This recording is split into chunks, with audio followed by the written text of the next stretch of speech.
Field, where they have not lost a regular season game since 2022, hosting the Edmonton Elks, who, we've said it before, they really need to win, trying to avoid an 0-3 start for the third straight year. And they, Dwayne, bring in a slew of former Argonauts, including their quarterback, McLeod Bethel-Thompson. Yeah, and this is a big offseason move for them, obviously looking for a little bit more experience in that position.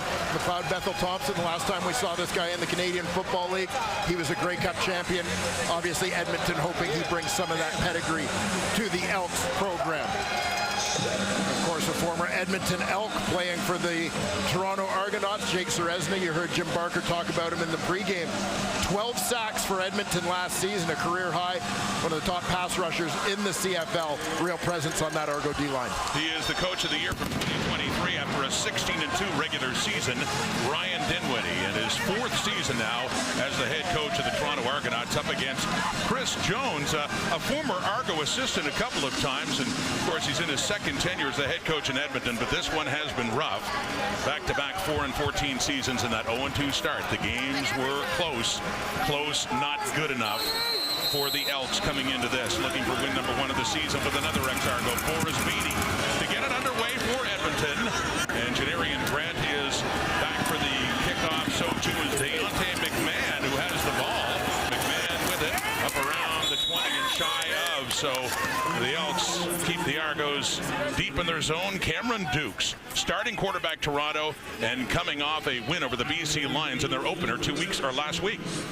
Yeah, and Cameron Dukes looked good. Obviously, a lot of credit given to the offensive coaches for the game plan that they put together for him, putting him in a position to succeed. Cameron Dukes, strong run game with Kadeem Carey. They move the pocket around a little bit. He likes to use his legs a bit, get involved that way. Now it'll be interesting to see how he handles some of the unique looks that Chris Jones is going to throw at him defensively. It was week 1 when they had their opener against the BC Lions, won that by 8 points, coming off the bye. Dukes, first down, getting it started, a screen to Deontay McMahon. It is second year, and a good pickup after the catch. Looks to be a first down for Toronto. Look at that Argonaut offense tonight. Yeah, and Dejan Allen leads an offensive line that holds a big edge and experience in the trenches over that Edmonton D-line. So we'll see how that matchup plays out tonight. They get Coxie back in the lineup in that receiving core, but lose Tavares Daniels to injury this week. So Mackay Polk stays in at receiver for the second consecutive 13 game. players in the formation. Toronto, 5-yard penalty. The referee, Tom Valesi, so an early penalty against the Argos for the extra player, and 5 yards back after the first down pickup by Deontay McMahon. So they'll march that back. You mentioned Mackay Polk, who's filling in for DeMonte Coxie last week, and this time in the slot for the injured Tavares Daniels. Here he is, number 15, the rookie out of Mississippi State.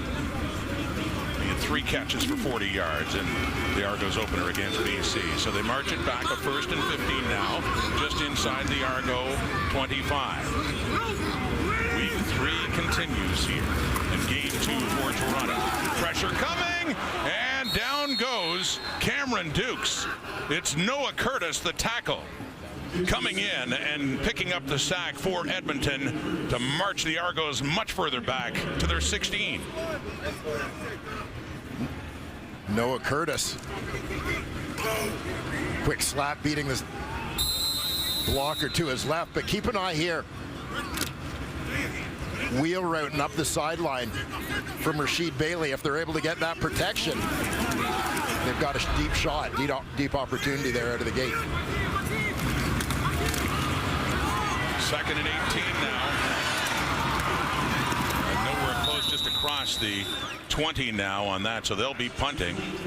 That was to Kadeem Carey, and Elliott Brown in on the tackle. So the Argo offense stalls by penalty and by sack that time around as Cameron Dukes heads to the sideline, and John Haggerty, the Australian punter, coming on, and will stand at his 5 to get this one away. And there's a familiar face to Argo fans, Javon Leake, back for the return, the leading single-season punt returner in Argonaut history, and one of the best single seasons any player has had in the history of the CFL. Haggerty for Leake, perfectly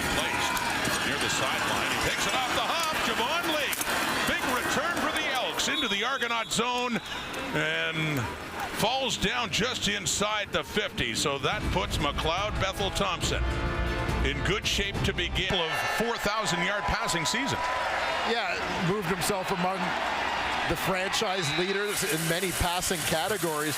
And obviously, as we mentioned earlier, his run in Toronto concluding with a Grey Cup victory in 2022. Took a year away from the CFL, exploring opportunities south of the border, but makes his return here with the Edmonton Elks. Off to a slow start, but hoping his experience can help this green and gold team turn things around. And on first down, throwing it off to Kevin Brown. Nothing doing there. Leonard Johnson coming in, getting some help too from Fraser Sopik. Nothing at all for Brown, and a second down and 10 coming up. And taking a look at this Edmonton offense, Martez Ivey, one of many former Argonauts. He'll man that left tackle spot for the Elks in the receiving corps. Keep an eye on Gino Lewis. Looking for a breakout from him as he plays into that primarily the boundary side.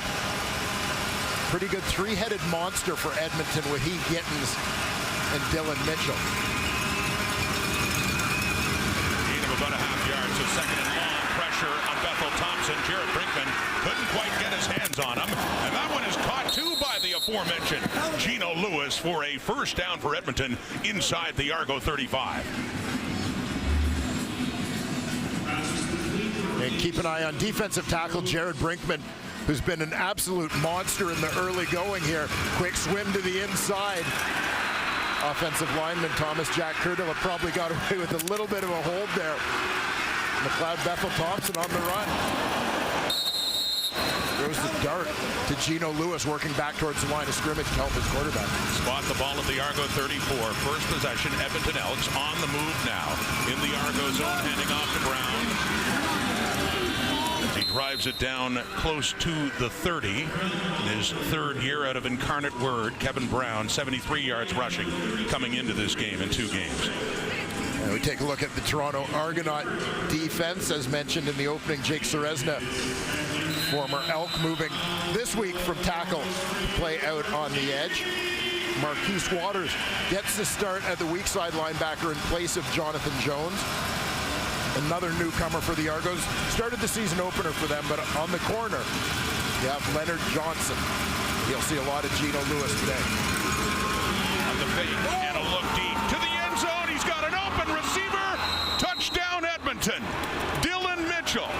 Quick strike, McLeod Bethel Thompson to get things started early for the Edmonton Elks. A good read and throw by McLeod Bethel Thompson, taking that deep shot early. A nice adjustment here to the football from Dylan Mitchell to go get this one. Just tailing away. Hey, on the Buick, how did we get to the mic?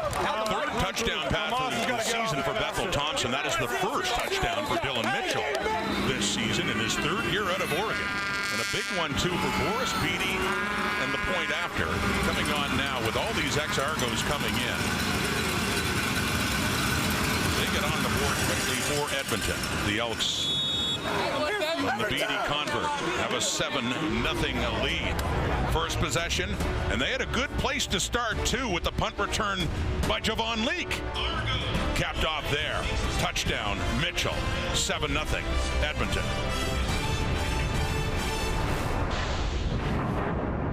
Touchdown play. He's just going. The speedster takes an outside release. The corner, Benji Franklin, is with him all the way. He's just slow to react, slow to get out of that backpedal and start running with him. Mitchell gets in behind him, and there's enough separation.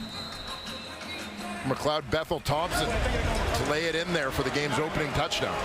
Dylan Mitchell gets it, hauls it in. Bethel Thompson put a lot of touchdown passes in this stadium, and was talking earlier this week how happy he was to be coming back. A lot of fond memories of BMO Field. The throws one against the Argos there for the lead. And Boris Beatty with the kickoff now. Janarian Grant standing back at the 10. The Argos down a touchdown now.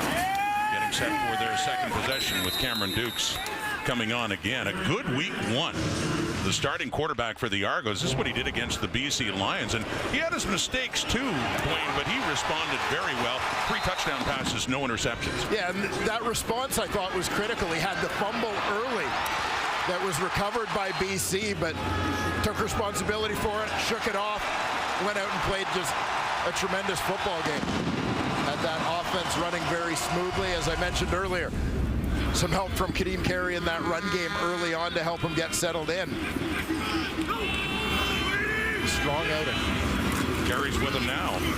Has the football too, left side, as he gets it up across the 30 on that first down play up against this Edmonton Elks defense. We should see some snaps today for rookie defensive lineman Antonio Alfano.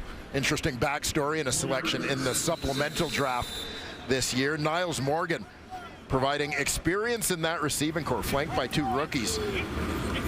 But Morgan, his 3rd season, and of course Luchez Purifoy, the veteran of the Edmonton defense, 2 pick sixes for him last season. 2nd and 6, Dukes. Pressure coming from Elliott Brown, and a flag comes out as he is taken down.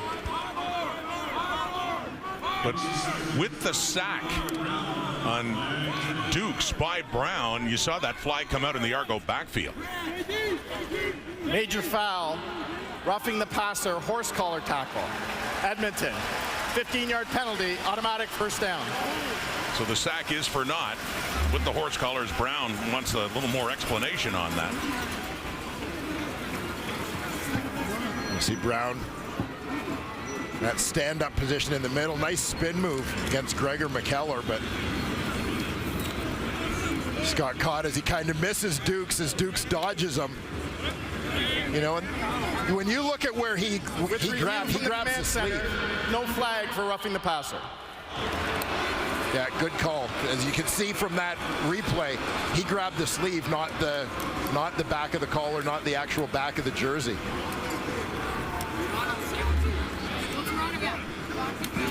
You see again the reason why they're picking up this flag. No penalty. Yeah, and completely understandable at a glance at full speed why you would think it was a horse collar tackle, but glad to have the command center take a peek at that one and have the flag picked up. They got their confidence. Dave Foxcroft is in the command center tonight. They have them pick up that flag, so it is a big defensive play in the 2nd sack of this game by the Edmonton Elks on Cameron Dukes. One there for Elliott Brown. It's 3rd down. It's 3rd down. And yes, it is 3rd down. A punting situation here as Haggerty is going to come out again. So slow start for the Argonaut offense, and McLeod Bethel Thompson and the Elks should be getting the football in pretty good shape. Javon Leake had a 27-yard return, his first one against his old team, after that explosive year he had in 2023, Special Teams Player of the Year.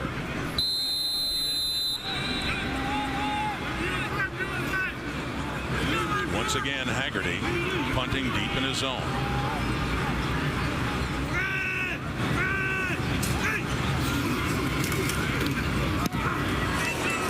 Sends it off to the right this time, actually towards the middle of the field now as Leake takes it, takes off again.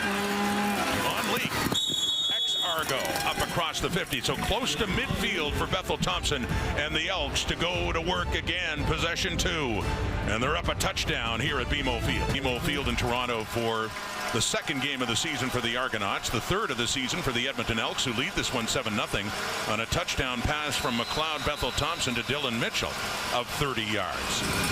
And on another good punt return by Javon Leake, they're up near midfield to start again at the Edmonton 52. Bethel Thompson taking the handoff into the right, throws it just across midfield to Curly Gittens Jr. How many times did we see that combination work in double blue? Bethel Thompson to Gittens. Yeah, no surprise whatsoever with McLeod Bethel Thompson coming back to the Canadian Football League, joining the Edmonton Elks, that a move would be made to ensure that he had one of his favorite receivers alongside. And those two seem to have picked up right where they left off, as you see the start that number 19 has had through the first 2 weeks of the season. Injured through much of last year, played 10 games, but had over 1,100 yards receiving in 2022. A lot of that coming from Bethel Thompson. That's intended for 2nd and 4 right near the first down marker, but the coverage there from Johnson and a little frustrating clap of the hands for Bethel Thompson on the incompletion. Yeah, near miss. There leads to this punting situation. Opportunity to get great field position defensively here for the Edmonton Elks. Their second-year punter, Jake Julian from nearby Barrie, Ontario. Went to Eastern Michigan, and he is punting it to Janarian Grant, one of the new Argos. Javon Leake going to Edmonton, so Grant, a free agent, former Blue Bomber, signed by the Argos. Picks it up. 15-20, 25-30, and Janarian Grant has something going there. Mention all the ex-Argos, now members of the Edmonton Elks, including that man, McLeod Bethel Thompson. A lot of chance for some hellos at BMO Field and chance to get reacquainted with some old teammates. Jake Seresna, too. Yeah, absolutely. Javon Leake, great year returning the ball. And their special teams coordinator, Mickey Donovan, as well. Boris Beattie. Monte Coxey saying hello to Curly Gittins Jr. All love until kickoff. A little different now. 1st and 10, Argos down the 7 points, past the midway point of the first quarter. And it's off to Kadeem Carey at the 40. As the ex-Stampeder gets up near a first down for Toronto as he is pushed out of bounds. Yeah, nice quick hitter here off some play action. These are the kind of plays will help Cameron Dukes get into a little bit of a rhythm. Start feeling it, and Kadeem Carey certainly doesn't mind the early workload as well. He got early workload in week 1 against BC. He got a lot of touches, and he ended up getting his first Argo touchdown, too, in the first quarter against the Lions. A 2nd and 2 now after that 8-yard pickup. Up at the Argo 43 now. Goes back to Carey, and looks like he is very close. Yes, it is. They say first down for Toronto, so Carey involved again. Talking about what happened against the BC Lions. This is a look at a couple of weeks ago, Dwayne. Yeah, Kadeem Carey's week 1 performance, and it was apparent to us early in that ball game that Kadeem Carey was going to be a central figure in that offensive game plan for the Double Blue. And he proves to be with over 100 yards from scrimmage, 20 touches, filling the void left in the backfield by the departures of A.J. Ouellette and Andrew Harris. Former CFL rushing leader with Calgary. He's got the ball again. And some moves, too, as he gets it up closer to midfield. It'll be another 2nd and short coming up here for Toronto. Yeah, Kadeem Carey battled some injuries last season in Calgary. Saw a drop in his production. Certainly looking to have that jump back in his step here in 2024. Little domino effect in free agency, too, with him coming to Toronto. A.J. Ouellette had gone on and signed with the Saskatchewan Roughriders. 2nd and 2 now at the Argo 53. Back to Carey. Has some room and a lot more than that as he gets another first down. It is inside the 45 of the Edmonton Elks. And similar to 2 weeks ago, a steady diet of Kadeem Carey early in this ball game.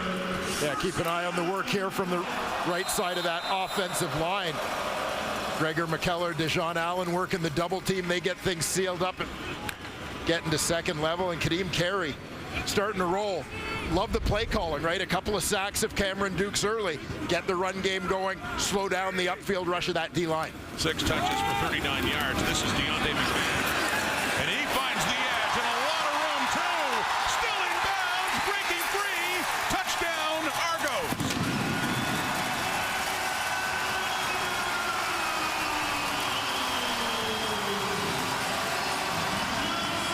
Deontay McMahon, in his 2nd year out of McNeese State, breaks through after they gave Carey a rest. And on that touch, he takes it all the way.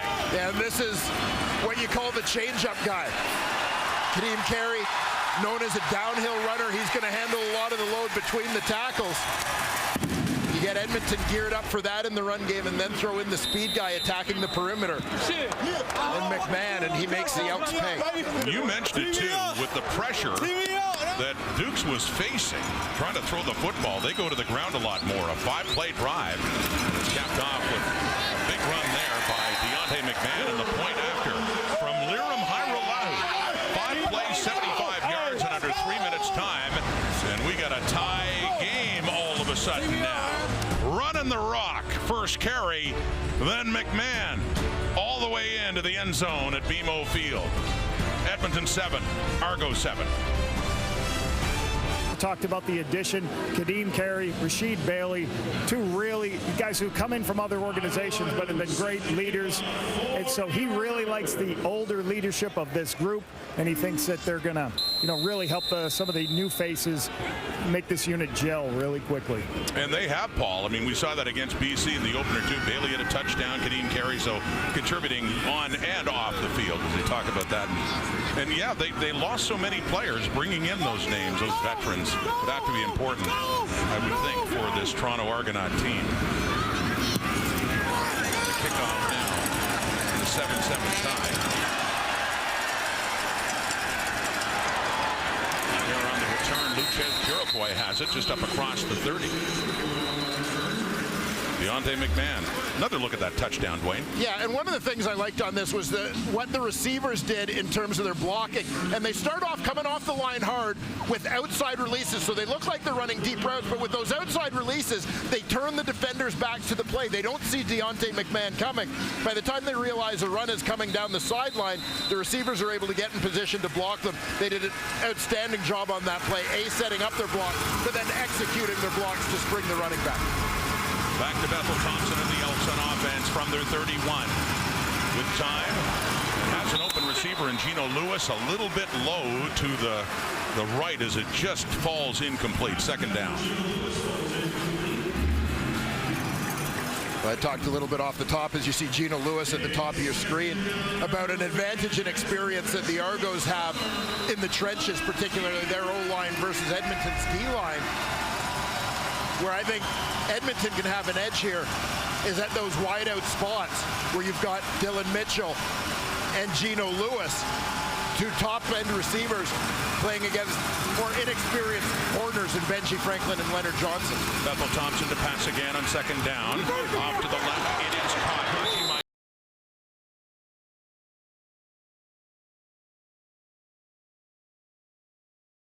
And he has the first down for Edmonton.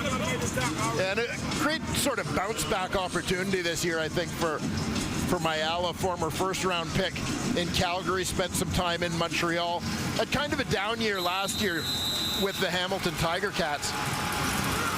Released late, but getting an opportunity to get back in the starting lineup here with Edmonton has been productive early. So a first down up to their 43. Looking to respond after the Argo touchdown on the ground for Kevin Brown, and gets it up across the 45. One of the top running backs in the Canadian Football League in 2023, in his third year, Kevin Brown. Kevin Brown, when he came in 22, quickly established himself as one of the building blocks for Chris Jones and this Edmonton Elks team. There you saw Edmonton's head coach and general manager. He made a lot of changes. Continued it last year, hoping to finally get the chemistry, the right mix, to get the payoff. Looking for it today, and it's caught up. That's Lewis. And that's another first down, close to the Argo 50. The big play, Gino Lewis.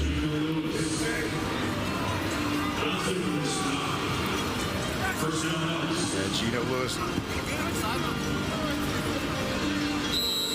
going to work there, just trying to drive his defender off the line. That throw behind or back shoulder throw, working back to get it. Most targeted Elks receiver so far in this game. 4 targets. He's caught 2 for 26 yards. That one for a first down in the Argo zone. Rolling to the right, Bethel Thompson. And he does toss it off for a completion. That's Arkell Smith in his first year with the Elks, in his first CFL catch. There you see Eugene Lewis, number 2 among active CFL receivers in terms of career yardage. Only the Argos' Tavares Daniels is out of the lineup with injury. Today ranks ahead of Gino. So Lewis most targeted, but another receiver in the mix, and Markel Smith with his first CFL catch. Here's a deep look again for Mitchell again inside the 10. First and goal, Edmonton. 2 catches for Mitchell, and they have both been huge. The other one was a touchdown. This one is setting them up to take the lead again late in the first quarter. Yeah, and watch Mitchell. Can he make use of the waggle here? Trying to hit this with speed, stem inside, get outside. Like he was able to keep the elbows underneath this one on the landing.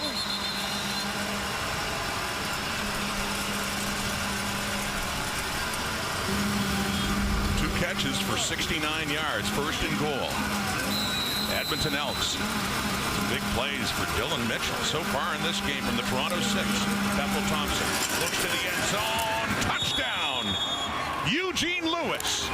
And Edmonton answers right back. Driving down for the second touchdown pass of this game from McLeod Bethel Thompson. Nice touch on this one from Macbeth to float it over the defender.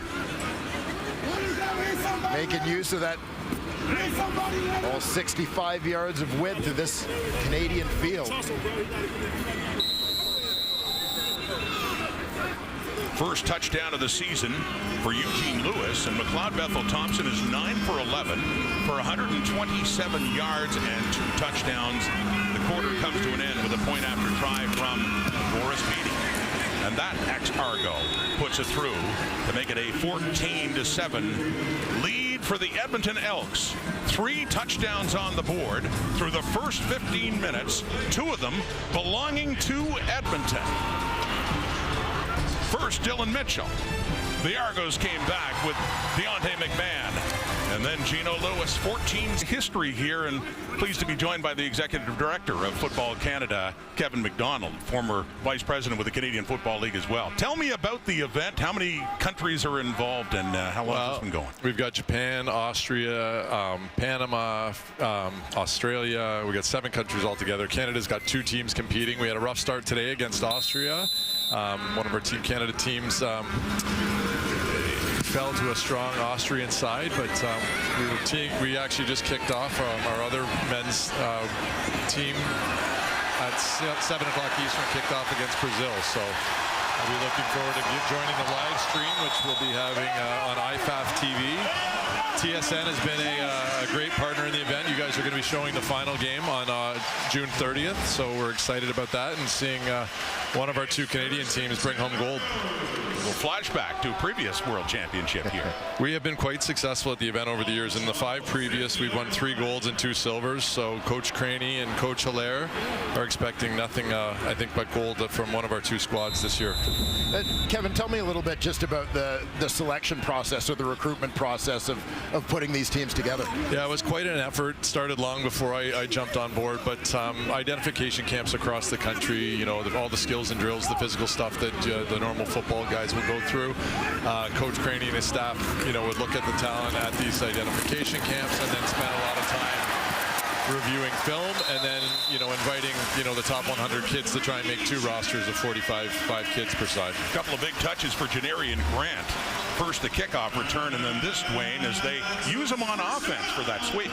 Yeah, and we're seeing the Toronto Argonauts try to attack different ways in the run game. Little bit different look, as they were a downhill team in week 1 against BC, primarily with Kadeem Carey. Now we're seeing Grant and McMahon attacking outside.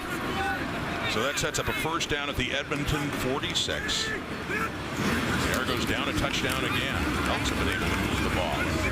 Toronto looking to match back with Kevin McDonald now. I mean, the history of the event now, it is American rules football, right? Standardized for the rest of the world? That's one of the adjustments for sure, yeah. It's the 4-down football, so the coaching staffs have to adjust, different play calling, different packages to prepare for, and you only have these athletes for a week's training camp down in Calgary before we headed up to Edmonton. There's only so many things you can do in a short period of time. You've obviously been around the world of amateur and professional football in this country for a long time, but tell me what you're seeing in terms of just the development of young Canadian talent. It's amazing, and being kind of out of the game for the last 4 years, the growth, the high performance piece, and the high elite level athlete and the preparedness of those athletes is amazing. It's really been something to see. Dejan Brissett on the receiving end for the Argos there, and another first down as they quickly move down. And we've seen a lot of good CFL players. We saw Lake Corte Moore talking about his experience with Team Canada, but a number that have played in the World Juniors have gone on to play in the Canadian Football League. Yeah, I think Brandon Bridge is probably one of the most recognizable names as an old quarterback. Duvernay Tardif played on the roster back in '09 and then had a successful career down in the NFL. So, you know, these are the best. To the extent we can identify and get the right kids into the program, that's always the challenge when you've got a country the size of Canada and limited resources. You can only get so many eyes on so many kids, but I think we've done a really good job identifying the top 100 tackle players to participate. Look at Darius Sirocco, Argos offensive lineman. He played for Team Canada, World Juniors as well. 2nd and 8 at the Edmonton 29. Toronto. Dukes flares it off. A flag comes down, and waiting for the catch by Carey was Niles Morgan to wrap him up and take him down for a loss. And Niles Morgan had that one sniffed out all the way.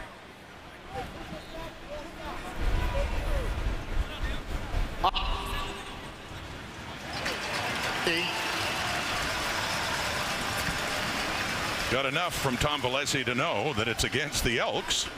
And Marcus Lewis. Yeah, if you look right up at the top of the screen, Marcus Lewis on the corner is lined up a little too far forward.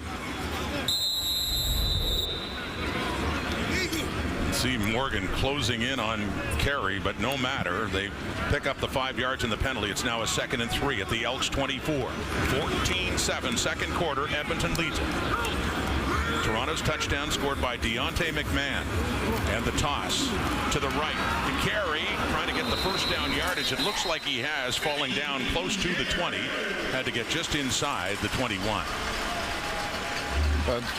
So, Kevin, what are you seeing as well from some of the other countries? Obviously, we think of Canada as a football country, obviously the United States, but some of the other countries, the growth of the game as well. Well, I look at Austria's result against Team Canada today, and it's no surprise that when you look at the European champion, they're the European champion. They've got a strong professional league across Europe, and some of the top teams in that European league are coming out of Austria. So it's easy to see where countries that have invested in development and built a pathway for those high performance areas where you're seeing success now on a world stage. So the world's definitely gotten smaller. The one thing I'm excited about is this Argos touchdown. Toronto touchdown number 2 for Rasheed Bailey from Cameron Dukes. Yes, indeed, Toronto drives right back down. You've got to love the poise from Cameron Dukes on this play, as he's got a defender right in his face as he throws the ball. Pocket closing in from his backside. And just the calm from the veteran Rasheed Bailey with a defender. Kevin McDonald used to sling him like that back in his days at Wilfrid Laurier, yes, am I right? It's a good thing my memory's fading, Rod. I'm glad you remember. I do.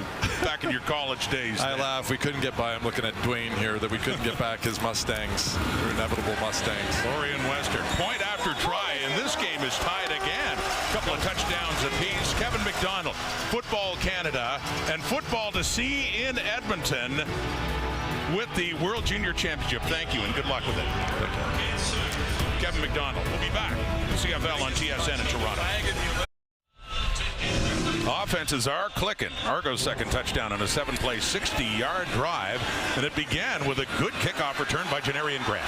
Yeah, Nice to have good field position to get things started off. Janarian Grant rewarded with a touch on offense as well. That one will count as a pass, as he's one of 4 Argo receivers to catch passes on this drive. Nice battle here between a couple of veterans, Rashid Bailey, Luchez Purifoy, going at it. Bailey with the win and the touchdown right there. Touchdown number 2 is an Argo for former Winnipeg Blue Bomber Rashid Bailey. 21-yarder in a 14-14 game. Kicking off from the 30. The Argos. And it goes past Javon Leake and into the end zone. And he does run it out. Gets to the 5. Breaks away for a moment, but can't get it past the 8-yard line. Coming in there, Tyshawn Blackburn on special teams, the rookie for the Argos, to hem the Edmonton Elks deep inside their 10. And fittingly, Tyshawn Blackburn, one of the guys in this game who played for Team Canada previously. Former University of Alberta Golden Bear. Big play there for the rookie. So an Edmonton connection for Blackburn on the special teams tackle 2 against Javon Leake.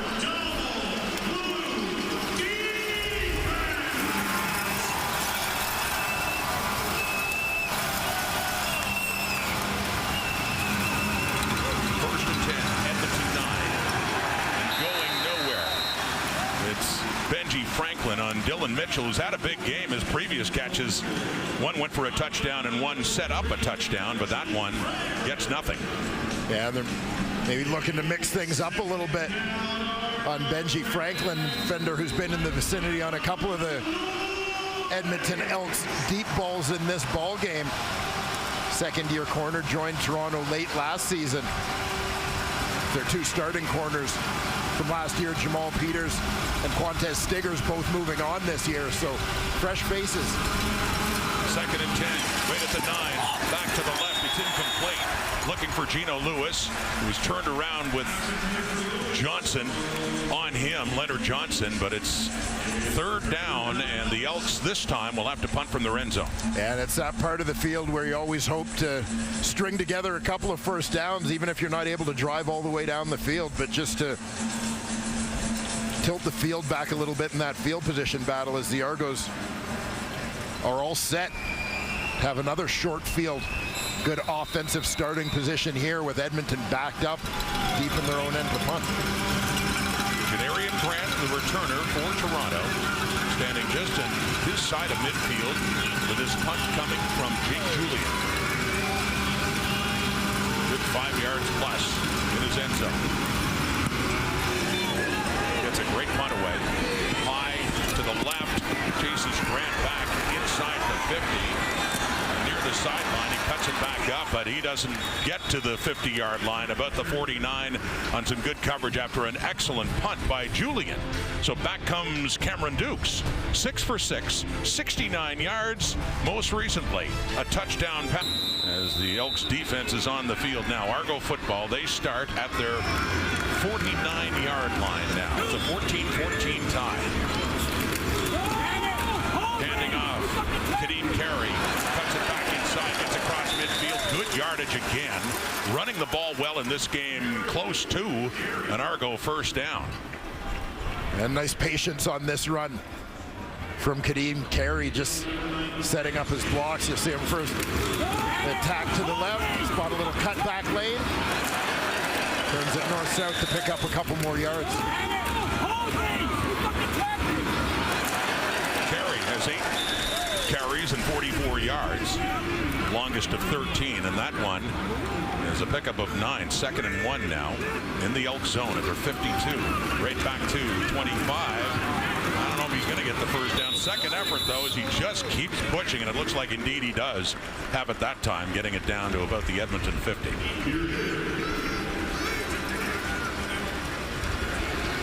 Argo's offensive line, after giving up a couple of early sacks, I think has been allowed to settle in here a little bit with the success of this run game in the first half.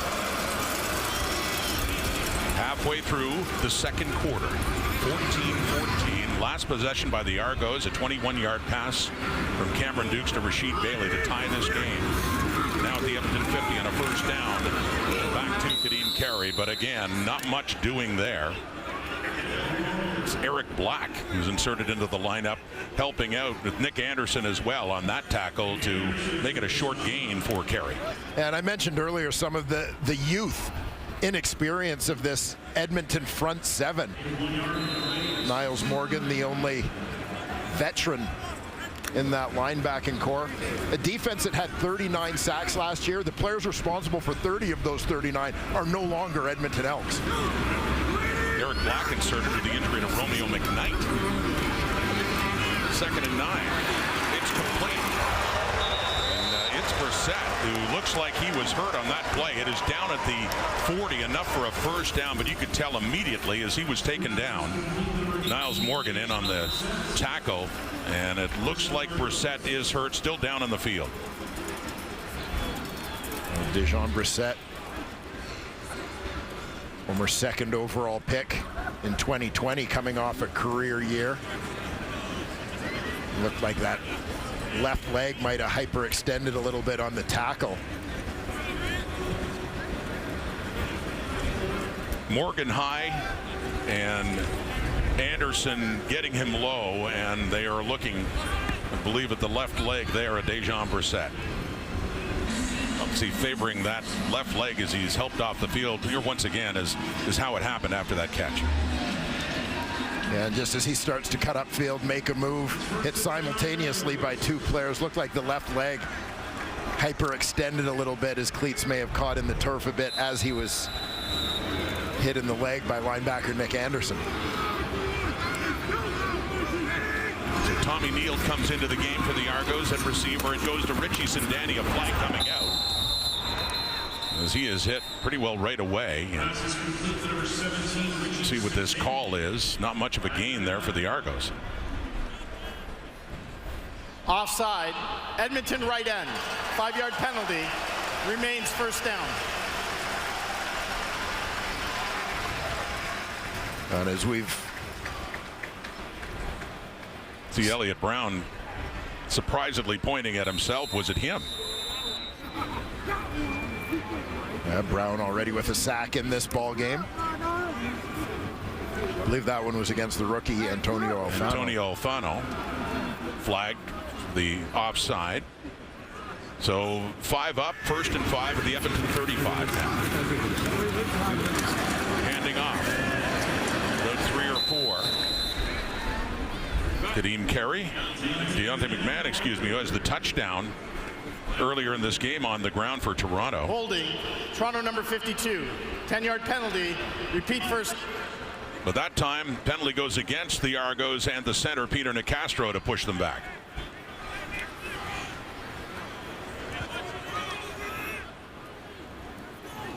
Back to the 45 and a first down again, this time 15 yards to go. 6:02 on the clock until halftime.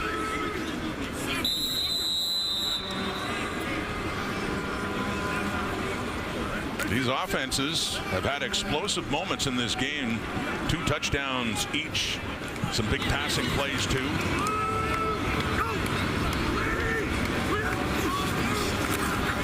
Quickly to the right.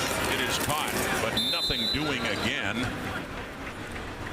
Gain of about 5 yards. A 2nd down and 10 coming up. That's Mackay Polk. Mentioned the rookie receiver filling the spot of Tavares Daniels for this game.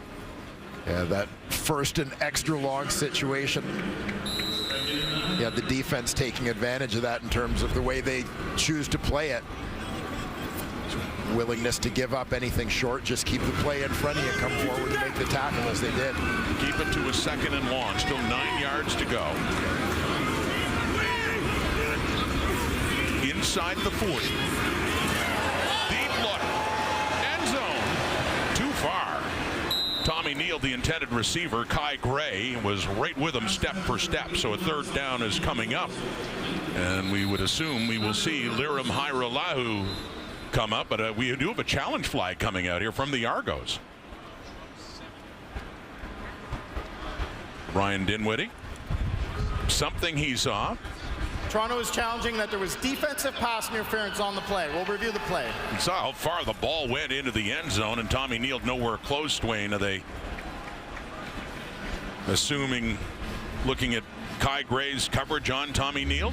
Yeah, originally I thought there were maybe cross signals on this one, but I don't think it was Neal he was looking for. I think that Cameron Dukes is looking for Mackay Polk, expecting him to break to the post. Polk tries to go that way and is impeded by the defender, and this is why I think you're seeing the challenge flag from the Argo sideline.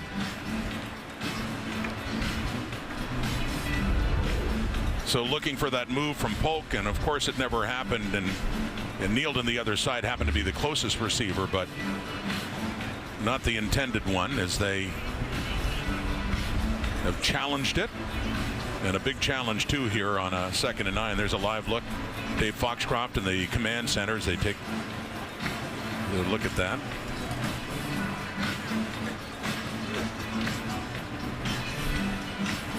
That coverage by the rookie Devondrick Bynum in his first CFL game, number 16.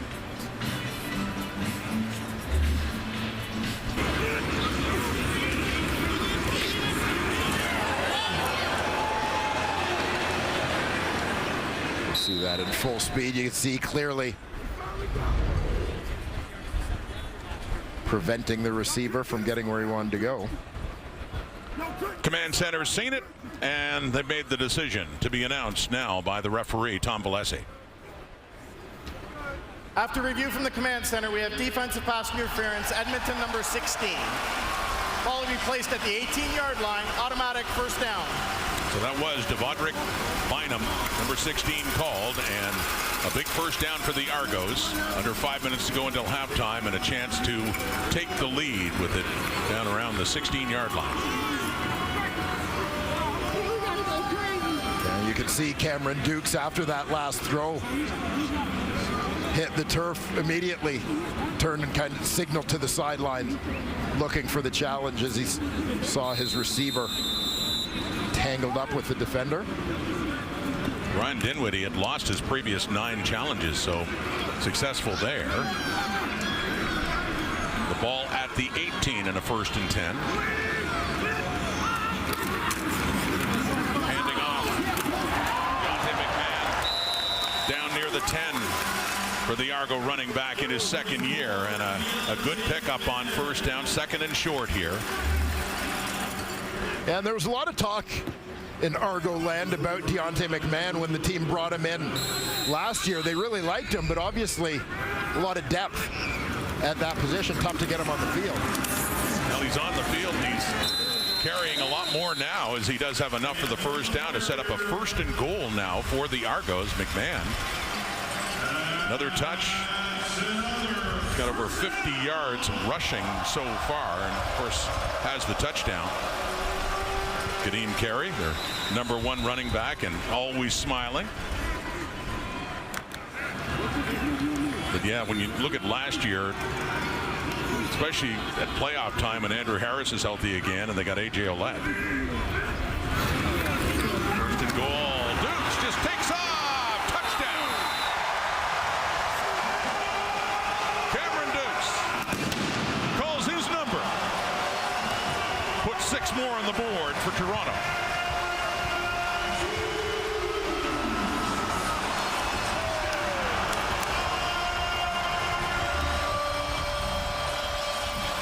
Get a pretty good look at the opportunity that Cameron Dukes saw. Beautifully executed quarterback draw as he goes untouched into the end zone. And his 2nd rushing touchdown in this, the 2nd game of the season for the Argos. Point after Hiralahu. 7-point lead. There have been 5 touchdowns scored in this game. The Argos head back in front. Dukes, 4th CFL start. These starts this season, of course, meaning a lot more as he heads into the season number 1 quarterback.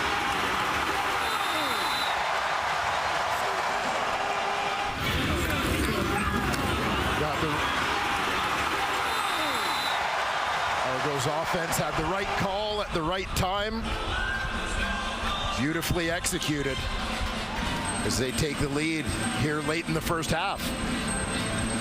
They started on offense, punting in back-to-back drives, and since then 3 straight touchdown drives. The McMahon run, and then the pass for Bailey, and then that run for number 11, Cameron Dukes, second year at a Lindsey Wilson. Backing up Chad Kelly last year. As mentioned, got a couple of starts. With Kelly suspended for at least half the season, Dukes making the most of his opportunity now. As mentioned, a good game in week 1 against BC for their 8-point victory. And they're in front now by 7 on the Edmonton Elks late in the first half. Javon Leake breaks through. Another good return by Leake against his old team. He gets it up across the Edmonton 45 for Bethel Thompson to come back on in what should be the last play before the 3-minute warning.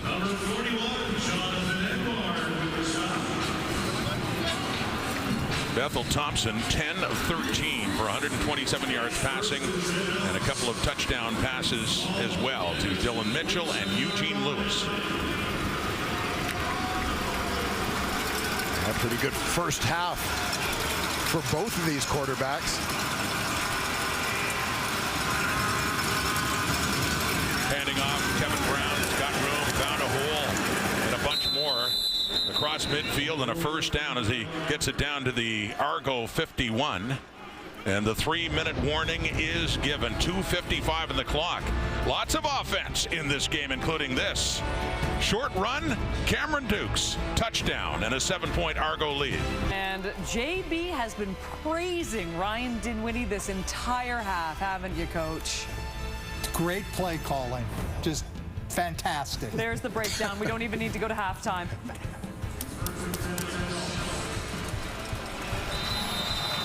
A very emotional assessment by Coach Parker there on Coach Dinwiddie, would you say? Very efficient analysis as well. No wasted words there. He's saving him for halftime. Keeping the panel coming up at the half. Elk football trying to get some more on the board, but Derek Parrish and that Argo defense tightening up there on that first down play. And not quite close enough for a field goal try, not even for the booming leg of Boris Beatty, I would think. The ball back to the 52 Argos. Although Beatty has hit some big ones. Ryan Dinwiddie, when he was with the Argos, had Beatty in to try about a 61-yard try in Saskatchewan, though Mario Alford, this was a couple of years ago, returned the missed field goal for a touchdown late in that game. So always a factor. Consider trying the long ones, even late in the half. 2:24 on the clock. Breaking free is Javon Leake. As mentioned, they're trying to use him more than just as a returner specialist, and he's all there for that. Used to be a running back in high school and college. Yeah, no question. Coming in for Kevin Brown, they go to an empty set here with Leake lined up out wide, setting things up to try and get him that hitch screen out in space. Decent job defending, but as we've seen, both he and his replacement as the kick returner, primary kick returner here in Toronto, Janarian Grant, both getting some touches on offense as well. As the teams, their respective teams, try to make the most of their skills with the ball in their hands. So it is a third down and about 4 to go, and the ball around the 45. But Jake Julian out. Talked about Boris Beatty and Chris Jones not chancing the field goal try here. Julian on to punt it. 2:09 on the clock until halftime. Trying to get them deep. Janarian Grant just watches it as it goes into the end zone. The Elks would have preferred something a little bit inside the 5.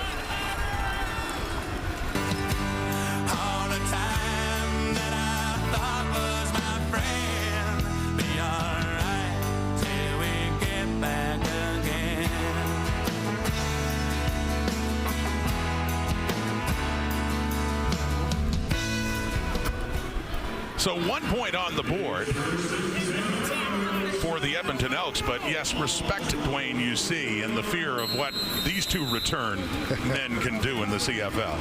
Yeah, very impressive resumes as returners, and as you extrapolate that to what they might be able to do on offense, you see the respect they're being given when they show up in their team's backfield.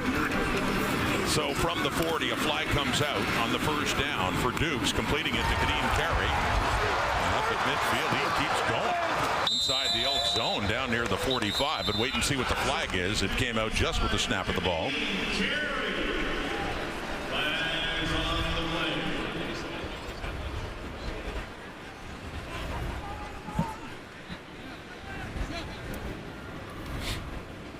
Ball comes back. The original line of scrimmage where they'll march it off. Procedure, Toronto number 81. 5-yard penalty. Repeat first down. So Tommy Neal, veteran out of McMaster, in this game after the injury to Dejan Brissett, is flagged there 5 yards back to the Argo 35. Seeing Tommy Neal get a little bit more of an opportunity here. It was the emergence of those other Canadian receivers, Brissett, Neal, David Unger, all had career highs last year that allowed the Argos to trade Curly Gittins Jr. So 1st and 15 at the 35. That's complete to Richie Sindani. Gets some of it back across the 40. So 2nd down and long is coming up here for the Argos. 1:40 on the clock and a 6-point lead and an entertaining first half. There is Dejan Brissett. Good to see him still in full gear, and he had left favoring that left leg, but it seems to be a lot better now. Yeah, testing it out a little bit. His brother O'Shea amongst those players named to the preliminary Team Canada basketball roster as they prepare for the Summer Olympics. 2nd and 7 at the 43. Dukes deep over the middle. It's nearly intercepted by Bynum.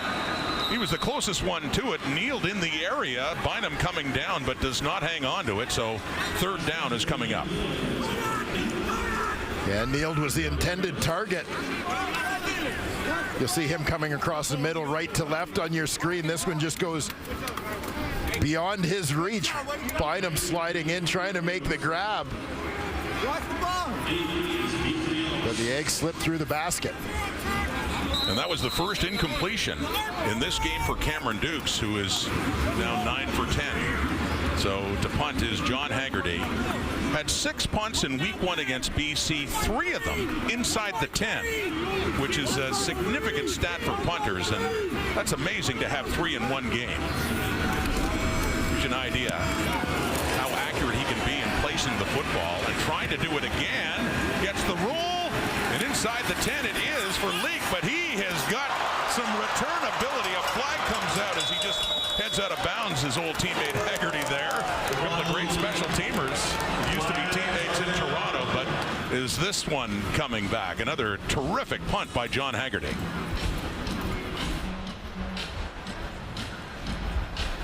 It's been interesting to watch some of the strategy employed by Argos special teams coordinator Mickey Donovan against his former returner. Basically trying to get the ball on the ground. Don't let him catch it in the air, as that's when he's most dangerous. During the return, illegal block. Edmonton number 38. Captains to the goal. First down.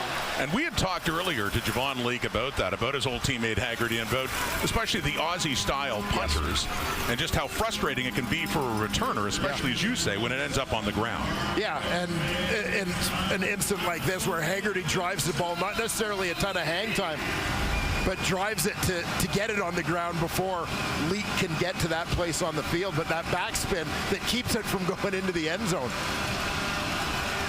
Elks are deep in their zone. That one incomplete. Intended there for Curly Gittins. The catch earlier in this half, but under a minute to go. 59 seconds now, and you do see the value of having a good punter who can pin a team deep like that.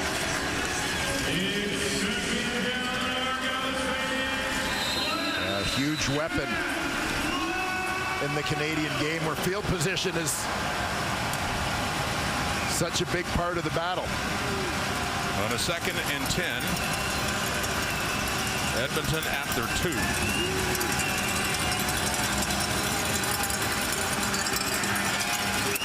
That's caught.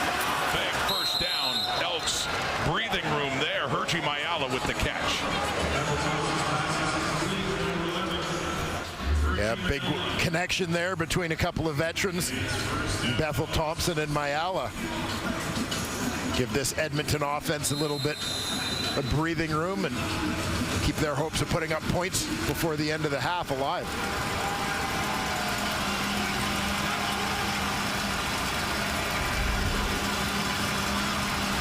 From the 20, Kevin Brown. 48 seconds on the clock. Another second and long coming up here for the Elks, who had a 13-point lead in week 1 against Saskatchewan and couldn't hang on. 21 points scored by the Riders to come back and win that one by 8. And then last week they were hanging in there with Montreal, ultimately losing to a very good Alouettes team by 3 points. So, yep, close doesn't count when it comes to the record, coming at 0-2. But you can see signs of progress for this Edmonton team, but not there as Bethel Thompson is hauled down. A flag comes out, taken down by Ralph Hawley, inserted into the Argo lineup with the injury to Falarin Arimilade. Illegal contact, Toronto number 19, 10-yard penalty, result will be a first down. It's Marquise Waters, another one inserted into the Argo lineup because of injury. Yeah, Waters at linebacker is going to adjust out on the boundary side to take that number 2 receiver. And he took a little too much of him.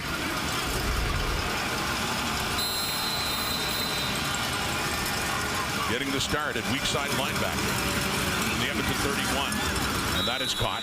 It's Gittins and right down on that first down play. 31 seconds to go until halftime. Second down coming up. Edmonton chipping away, moving the ball, but time is their enemy in this instance. The clock ticks below 30. Elks trailing by 6. 22 on the clock till halftime. It's caught. It's Gittins again. Another ex-Argo up across the 50. So getting close to midfield, seeing if they can get close enough for Boris Beatty to try one. And that's more the kind of chunk yardage you'd expect them to go after in this situation. 12 seconds. Deeper ball down the right. Dylan Mitchell had a chance at it, but not this time. Leonard Johnson there, but that close to setting themselves up deep in the Argo zone. 6 seconds on the clock. Boris Beatty's career high is 56 yards, but not close to that yet. And Dylan Mitchell again, bottom of the screen. Nice job with sort of the subtle stop and bump to create a little bit of separation. He tries to adjust, twisting outside to that ball, but unable to pull it in. They need about 10 yards even for a long field goal try. 4 seconds. It's caught. Mitchell down. 1 second on the clock. And that definitely helps him get into the Beatty range now. Benji Franklin takes him down. Timer, please reset the game clock to 1 second. Fans don't like it, but they'll have a chance to kick a field goal here. Yeah, you can see the last second tick off after the receiver was already down. As Mitchell was turning, did Benji Franklin do the Elks a favor there? with so little to go. They should have held him up. If he'd held him up, yeah, then we'd be talking halftime here. So yeah, the wind is, I guess, the wind down there is really playing havoc if you're wondering why Beatty is staying on the sideline. So they'll just run a play. And there won't be much. There's another sack there for the Argos. Number 94, Jake Seresna, the ex-Elk, gets a sack right at the end of the half. So a breeze down at field level and no field goal try for Boris Beatty. Now, lots of offense in this game, including for that man, Rasheed Bailey, who had one catch, but it was a significant one as he picked up one of the Argo touchdowns as they take the lead to the dressing room. His old coach, Paul Appolise, standing by. There had been some criticism as he had more interceptions than touchdowns coming into this game, but you know, I think a little bit of that has been the fact of game situation, trying to push the ball down the field a little bit. But Macbeth has been terrific in the early going here. On the kickoff from Hyra Lahu, and it is Javon Leake with it at the 20. Gets across, breaks free across the 40 to the 50 20. So Leak has had some good returns going here against his old squad. That one to start the second half, but a flag did come out, and it looks like it'll be pushing the Elks further back. In the return, holding. Edmonton number 6. 10-yard penalty, first down. Here's a look at the first half we were talking about with McLeod Bethel-Thompson. Yeah, a couple really good throws from him, and particularly those deep balls that you heard Lapo allude to earlier. Finding Dylan Mitchell and Gino Lewis. Got after Benji Franklin a couple times on the corner, as you heard. Our own veteran corner Ches talk about on the panel after the half. Here's a handoff to Kevin Brown at the 20. He does manage to squeak through, taken down at the 25. So 2nd and 5 coming up here for the Elks. Yeah, credit to Kevin Brown that he was able to turn that into a positive play, as it looked like the Argo defense had kind of flattened it out, forcing him laterally at the point of attack. But Brown, with that low center of gravity, strong lower body, fought outside and kept driving to turn this one into a 2nd and 5. 6 carries, 25 yards for Kevin Brown. Big difference in the running game in favor of the Argos so far in this one. Pressure coming, and it gets hit at the line. You see it wobble, intended for Gino Lewis, falls incomplete, and a 2 and out for Edmonton.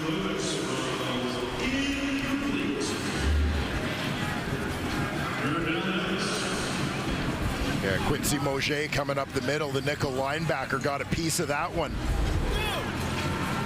as Bethel-Thompson tried to check it down.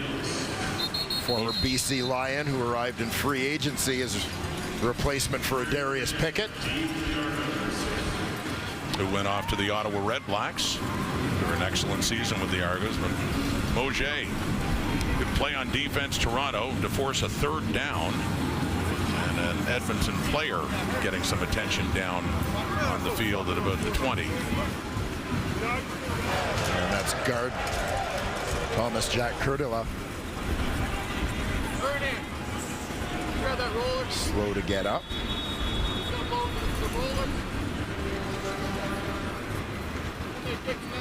And a challenge flag coming up now. Chris Jones.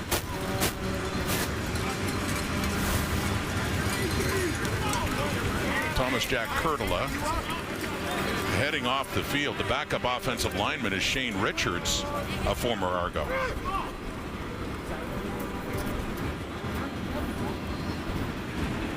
Chris Jones pleading his case with the referee Tom Valesi and wanting to challenge a pass that was deflected by Mauger at the line of scrimmage. So Edmonton is looking for pass interference against Herji Mayala. He's going to run the under route here, and watch, he gets knocked off his feet by the linebacker as he's on that crossing route. Here he'll come right to left on your screen. Winton McManus steps into him. Edmonton is not challenging the play. They were given information. They're picking up their challenge. And was it being deflected at the line of scrimmage? Yeah, that's the information that impacts the ruling on that call. Basically negating what would have been pass interference against Toronto with the ball in the air. So with the wind at his back, Jake Julian, the punter now, who comes into this game leading the CFL in punting average and net punting average over 42 yards. Standing at his 10 and needing a good one now. Arian Grant alone back at the Argo 30. Julian. Grant takes it across the 35, 40, 45. Luke Burton among those.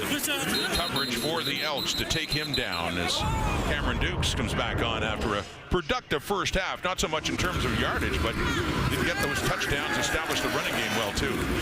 Yeah, and some of those passes, when you think about screens and shovel passes, that are almost like an extension of the run game. But under 100 yards passing for Cameron Dukes, but 9 of 10. Again, this is a young quarterback. One of the most important measures for Cameron Dukes at this time is taking care of the football, and he's done that. He's made the plays that he's needed to make. He hasn't overextended himself. He has 9 completions to 7 different receivers. That's Janarian Grant, the returner, the injured Argonaut, getting some attention right now. And this is what happened to Grant as he was taken down.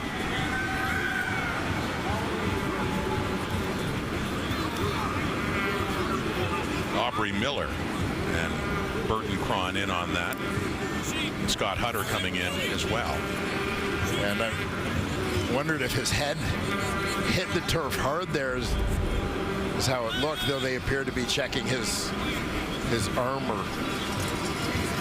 One of the great returners in the history of the Canadian Football League. Had so many explosive plays as a member of the Winnipeg Blue Bombers, including one in the Grey Cup against the Argos a couple of years ago. Back at Grant. And they pull back the medical tent, injured on that last return. Argo football now. Up at the 48, a first down. They start the second half with a 6-point lead. Cameron Dukes, under 100 yards passing, but high completion percentage. Completes another one there, coming back on that hitch, and that's DeMonte Coxey. Seeing him, he missed the opener as he was hurt a couple of weeks ago. Couldn't play in the game against BC. Yeah, it gives the Argos another big target. Coxey, the breakout year for Toronto last season. Second leading receiver behind only Davaris Daniels, nearly 800 yards. And that's his first catch of 2024 in a 3-yard pickup, actually second down and shorter than that, than the 7. Rolling out, and that one just to nobody. Falls incomplete. So third down coming up here for the Argos.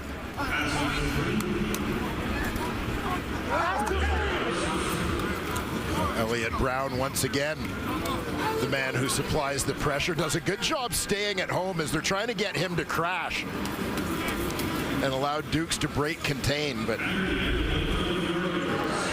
Elliott Brown not fooled. 2 sacks for him for Edmonton last season. One of the guys they're sort of counting on to help fill the void with the loss of guys like A.C. Leonard and Jake Ceresna, who combined for 24 sacks a year ago. Haggerty back to punt. Luchez Purifoy is back there with Javon League. It's Haggerty inside his 45, gets it away. And off the hop, heading League's way inside the 10. And gets up close to the 20. Edmonton looking for win number 1. They're 6 points behind early second half. Now taking on his old team, and Jake Ceresna, Dwayne, had some good years in green and gold. Yeah, he certainly did after starting his career in Ottawa. Traded for Odell Willis, as I recall. But yeah, monster year last year, 12 sacks for Edmonton. Primarily a defensive tackle, but spent some time playing the end spot, as he's primarily doing today for the Argonauts.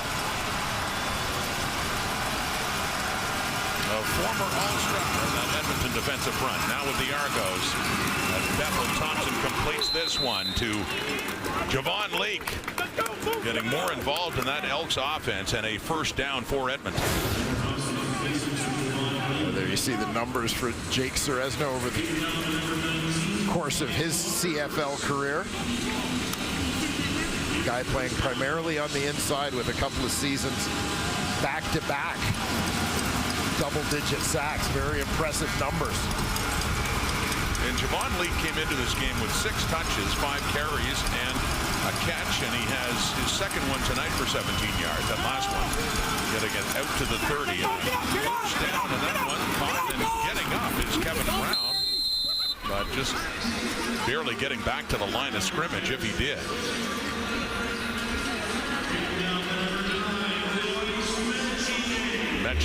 coming in to finish off Kevin Brown.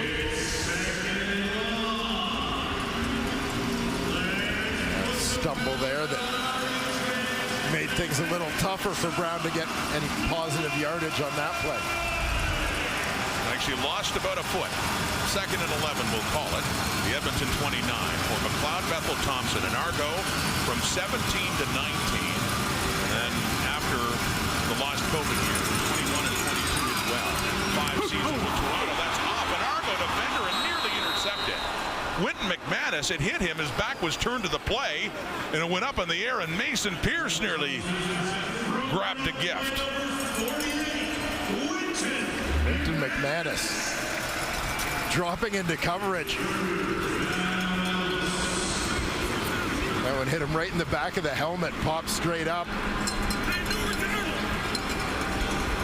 Mason Pierce. Valiant effort, but unable to get there in time. Jake Julian to punt it away. Good punt by Julian. Chasing the Argos back. Engineering Grant. That is Pierce on the return. Mason Pierce in returning punch now with that injury in the previous return to Grant. So he gets it up across the 35 for Toronto.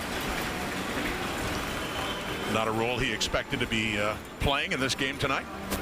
During the return, holding. Toronto number 90, 10-yard penalty, first down. Argos really establishing the run in the first half. Kadeem Carey was a part of that point. If you watch the start of this game, Toronto didn't necessarily come out running the ball immediately. They came out trying to throw the ball a little bit, gave up a couple of sacks. It was after that Kadeem Carey became a little bit more involved, as well as the combination. We saw Deontay McMahon in a couple of package type plays for him, Janarian Grant as well. But that run game, I think, is what has allowed. And McMahon throws off, and it's intercepted by Purifoy. And Lucas Purifoy has it down around the Toronto 25. So we just talked about the running game and McMahon, and lo and behold, they try to throw off it, and it blows up in their face. As the Elks with their biggest defensive play of the game on the throw by McMahon. Intercepted Purifoy, and the Elks are in business. Doing all right running the ball, not so great passing it here. You see the free safety, Lucas Purifoy. Some of the other Elks on defense may have been fooled by this play. Purifoy wasn't. He stays over top, makes a terrific break to the football. Great jump on the play to step in front of the intended receiver, Tommy Neal. You think about the success Cameron Dukes has had throwing the ball, making good decisions, taking care of it. Let him make those decisions. Dwayne Leak is the not ball necessarily carrier. The running back. Sorry, Dwayne Leak on the carry. And the first interception of the season for the veteran, Lucas Purifoy. Yeah, Purifoy. Terrific play once again. A couple of pick sixes for him last year. Looked for a second like he might take that one down the sidelines. Little consoling there after the interception thrown by Deontay McMahon in the 20th career interception for Lucas Purifoy. So a short gain on first down. But Javon Leake, it is a second down and 8 at the Argo 21 for McLeod Bethel Thompson. He steps up. He finds a receiver, 2 for a first down. Familiar face, Curly Gittins has it. Another pass and catch, Bethel Thompson to Gittins, and the Elks are close to the Argo end zone. Yeah, nice escape here by McLeod Bethel Thompson. Looked for a minute like he might tuck this one and run, but saw that Curly Gittins had a little bit of breathing room away from the safety, Royce Mechie. So he guns it in there to the 10-yard line. Right to the 10, first and goal, Edmonton, and looking to retake the lead. They're down by 6. They had led 7-0 and 14-7 in this game. And so long touchdown. Hergy Mayala, who came in as as the only Elk receiver who had a touchdown picks up his third TD of this young season in Game 3. And a tie game now pending the point after coming up here for Boris Beatty. And it'll be Mayala crossing the field here. Just has a step inside position on his man in coverage, Deshaun Amos. He had 2 touchdown catches for Edmonton in their opener against the Saskatchewan Roughriders. So he gets number 3 there. And Dwayne, as you talked about, it's a good turnaround for the career of Fergie Mayala, originally drafted by the Calgary Stampeders. Puts that one through, and the Elks have retaken the lead now. Here halfway through the third quarter, a 22-21 Edmonton lead set up by the interception by Luchez Purifoy. And Mayala just going to stick his man to the outside, beat him across his face. Elks do a nice job picking up the blitz here. On the front side of the play, Bethel Thompson continuing to throw a strike as you see Amos playing with that outside leverage. Mayala beating him to the inside. Throw is on the money, and credit offensive coordinator Jarius Jackson for the job he's done putting his guys in a position to be successful today. As Mayala celebrates, first-round pick by the Stampeders a few years ago to Connecticut, and as Wayne talked about, ended up going from Calgary to Montreal and then Hamilton, and getting a new lease on life in his CFL career in Edmonton now. Fergie Mayala, the touchdown that has given the Elks the 1-point lead. And for Bethel Thompson, too, another touchdown pass and taking advantage of that Purifoy interception, getting points, important ones off the turnover. As he's continued to spread the ball around to a number of different receivers in this ball game, it seems every big play is someone new for Edmonton. Mason Pierce, the returner, put into that position, and he's not going anywhere there. It's Aubrey Miller taking him down, special teams tackle. Pierce put into that rule with the injury to Janarian Grant. So Argo football just across their 20, about the 21-yard line, and now trailing by a point. And we talked about Cameron Dukes in week 1 after he had the fumble, his ability to settle down and shake off the air and not be affected by it going forward. Wasn't his mistake on the interception, but now as team leader, I think he's the guy who's got to take control of things and put that one behind them. Back on the ground to Kadeem Carey. Good pickup up towards the 30. Little extracurriculars going on too, involving Mackay Polk back towards the Argo backfield, but Carey gets up after another solid pickup. Over 50 yards carrying in this game.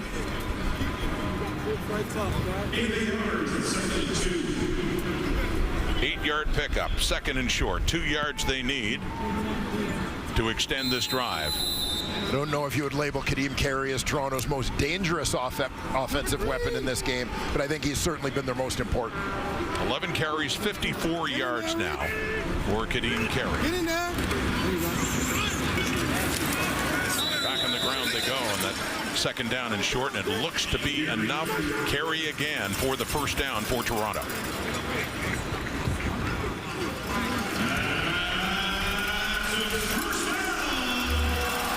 In addition to the success that Toronto's having running the ball, as you see them again with the fullback in lined up as a tight end, as Jim Barker talked about at halftime, adding an extra gap, forcing the defense to flatten out a little bit, defend another gap in the run game.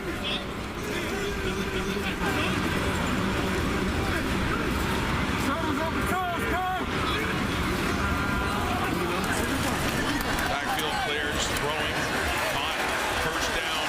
There's a catch for Tommy Neal. Gets it up across the 45.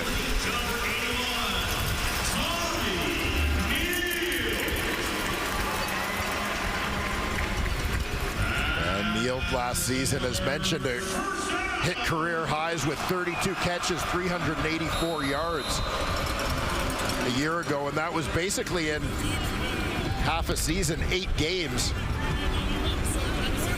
where all his production came with the injury to Curly Gittens Jr. that allowed him to get on the field a little more.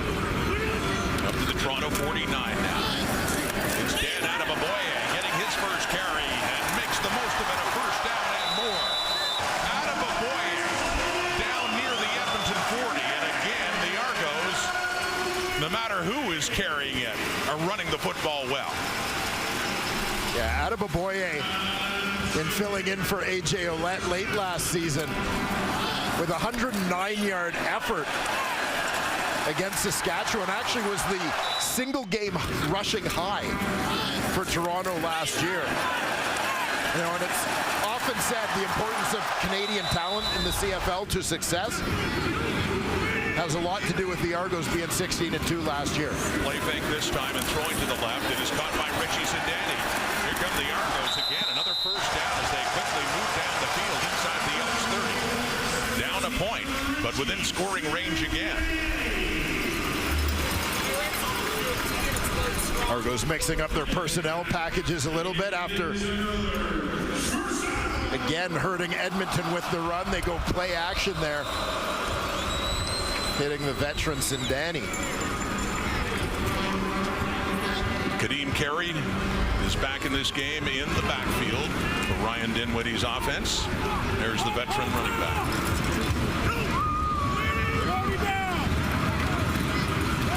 They fake to hit Dukes, open receiver. Coxie has it down near the 10, still on his feet, and gets taken down just inside the 10. Looks like a first and goal coming up here for the Argonauts. Well, Coxie at 6'3" provides a big target for Cameron Dukes coming across the middle, and you see bringing him down is no easy task either. Terrific response drive here put together by the Argos after an unfortunate touchdown given up after a turnover. After that pick that Edmonton got, and on a short field scored the TD to take the lead, but Toronto looking to take it right back. Pressure coming, and Dukes gets away, and he takes off. Cameron Dukes, elusive, with some heat coming in the backfield, gets it inside the 5 for a second and goal, Toronto.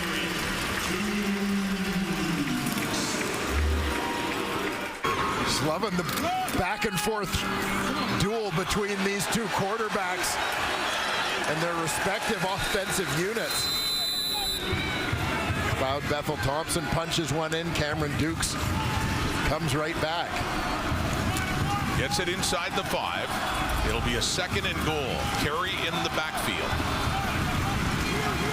3 receivers to the left. It's Carey, and a touchdown, Toronto.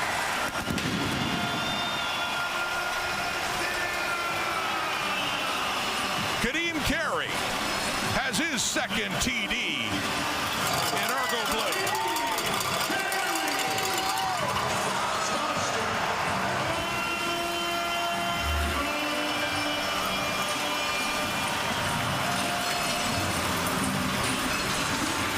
Bread and butter stuff based around the run game has been the source of Toronto's greatest offensive success in this ball game. They strayed from it, tried to get a little cute with the half running back option pass from McMahon. It got them into trouble. Here they get back to bread and butter, and look at the result. Biggest difference between these two offenses is certainly the running game, as they will go for 2 now. Leading by 5, Dukes keeps it, gets it in. 2 more, and a 7-point game restored for Toronto.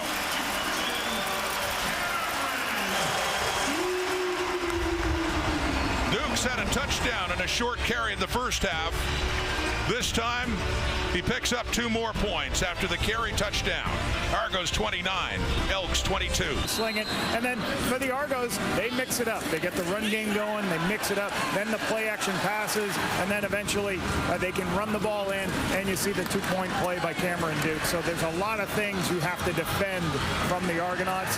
Right now, on defense, right? Really, you just got to, for the Argos on defense, they're going to stop McLeod, Bethel, Thompson. And Lapo, you mentioned the running game, 152-25, a big difference in favor of the Argos, and certainly helps with that play action pass as well. As the Argos will kick it off, they have the lead again. They're back up by 7 with Leak and Purifoy back for this. And it is Javon Leak, the 30. Elks in a hole again, down 7 points. Jack Kassar on the tackle. So Bethel Thompson, challenged before in this situation, is challenged again back on what used to be the home field, the BMO field, his first trip back since leaving the Argos, and his team trailing by 7. And I think when you look a little bit at those rushing yards, and it speaks to where these two quarterbacks are at in their careers as well, that the Argos are going to lean on that run game a little bit more because they need to make Dukes comfortable.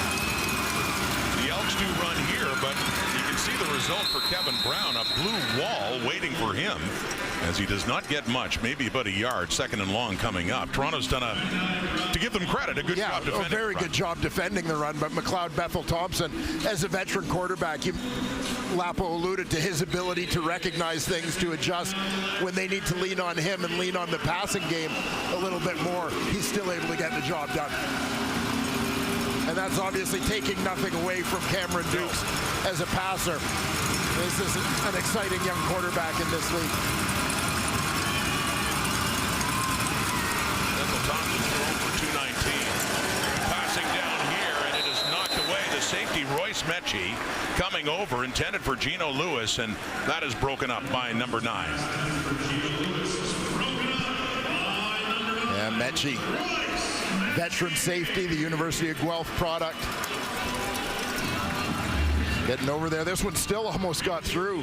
It looked like to Geno Lewis, but able to get just enough of it to prevent the receiver from making a play. And Janarian Grant, injured earlier, but is back for this return. 3rd time this quarter that Jake Julian is standing to kick it away inside the Edmonton 25. So Elks not able to generate a drive this time. The Argos about to get the ball back for Grant, who seems to be just fine as he backpedals and gets it inside the 15. He does cut back, and he's just tripped up a little bit there by Etavamaga Clements from America Samoa, making that special teams tackle for Edmonton late here in the 3rd. Edmonton's first pick in the global draft this year, one of the impressive performers at this year's CFL Combine. His college career in Nebraska. Yes. Where he saw snow for the first time, by the way. Might see some late in the season. Pretty good chance you'll see more of it in Edmonton.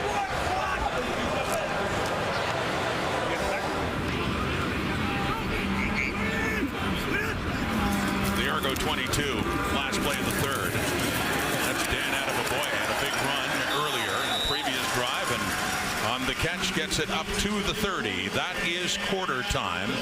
Another exchange of leads. Edmonton off the turnover and come back to move ahead by a point. But the Argos quickly struck back with a 2-point conversion as well. It's a 7-point Toronto lead heading to the final 15.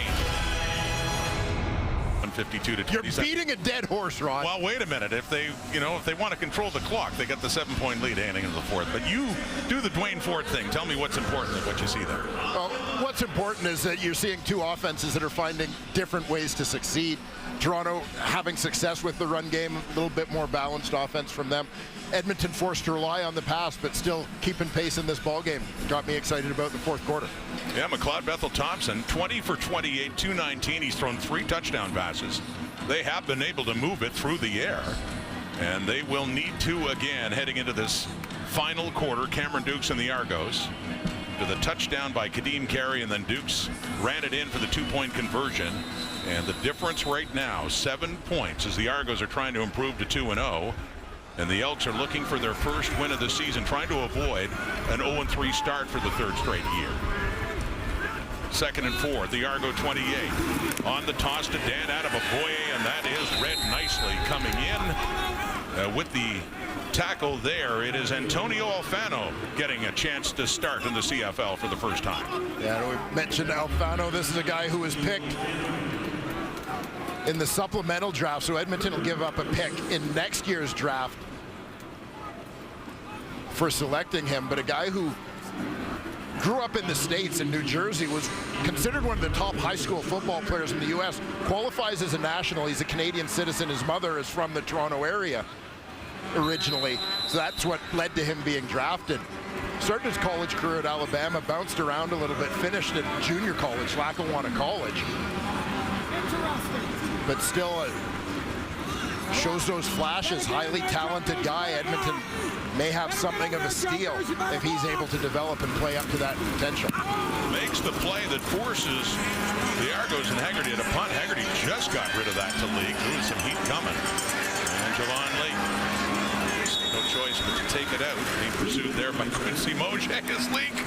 Wait a minute, that's such a familiar bench to Javon Leake. Why not just give it one more try? Sit down on that Argo bench. Yeah, just taking an opportunity to say a couple more hellos.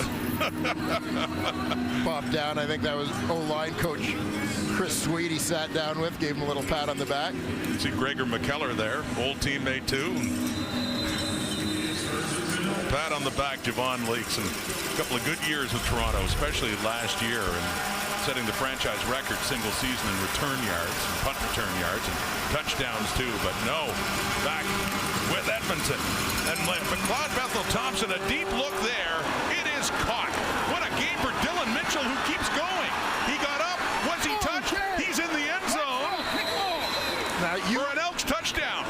You would think he's going to be ruled down by contact, as all the players seem to go down in a pile. But good heads-up play to get up and keep running because he didn't hear a whistle. They can look at it and review it and decide, but he made the right decision to keep playing. It was signaled a touchdown by the officials. And yeah, fans wondering, wait a minute, how could he get up again? That's not pinball. Threading the needle is Bethel The previous Thompson. play is under review by the command center. So the argument here from an Edmonton point of view, and credit to the officials, I think he's touched before he caught the ball, not after he caught it. Benji Franklin had his hand on him as the ball was coming in, but untouched there.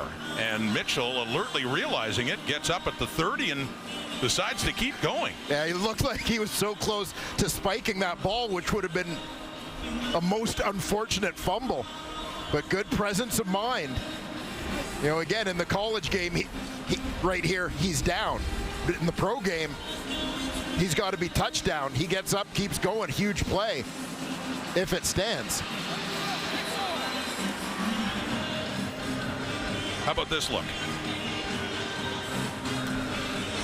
Ball's in his hands. I don't think that Benji Franklin touched him after he caught that ball.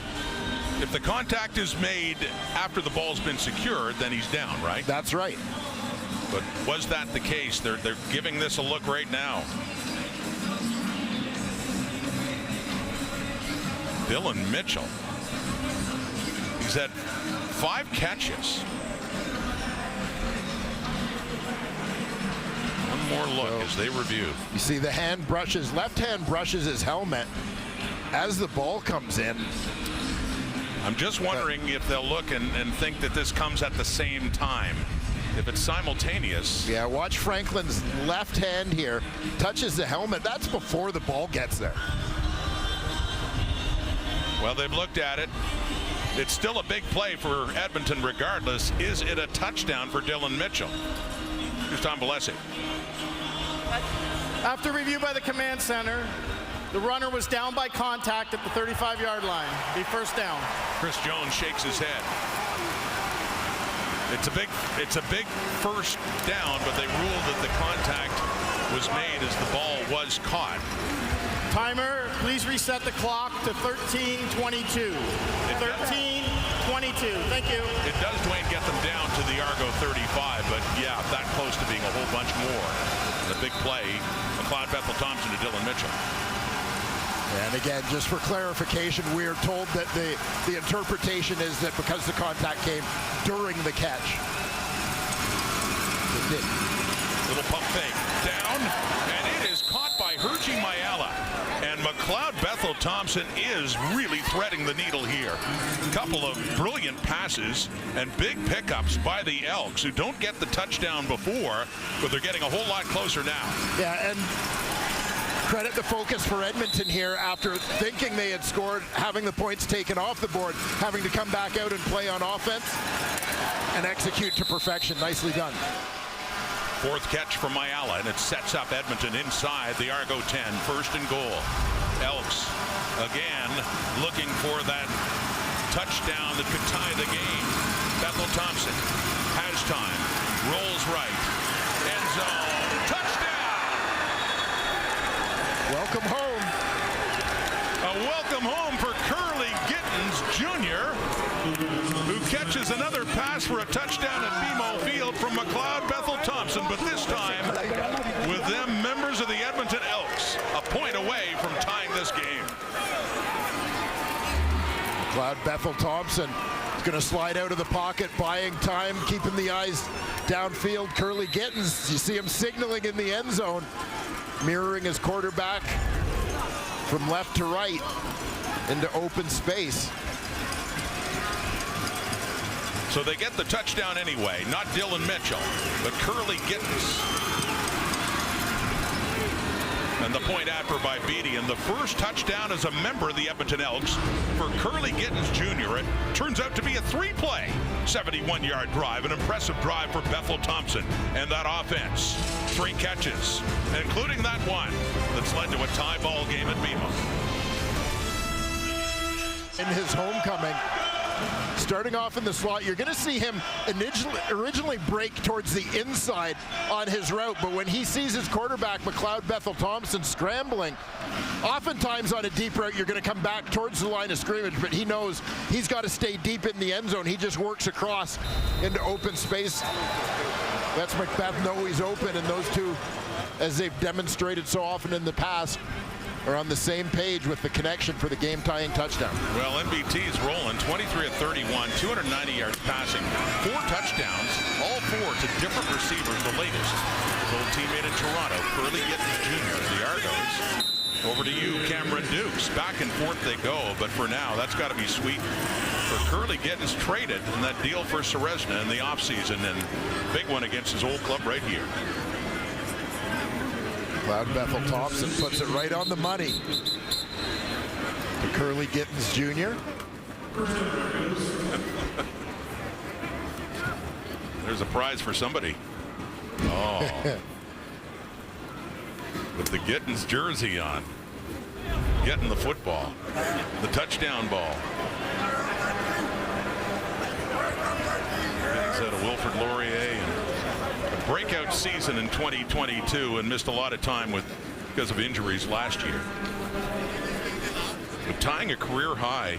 I remember that one against Ottawa in 2018. They were down big time and came back in that game. And that was his first CFL start. And then 4 touchdown passes tonight to match that in his 50th start. And he had talked about the highs and lows of being a Toronto Argonaut. Watched the team who was on the roster winning the Grey Cup when Ricky Ray was there, their #1 quarterback in 2017, his first year, and then became the starter, but a frustrating season despite throwing for over 4,000 yards in 2019 when they were 4-14, and of course the Grey Cup in 2022. And now coming back in visitor's jersey, trying to collect another win here at BMO Field.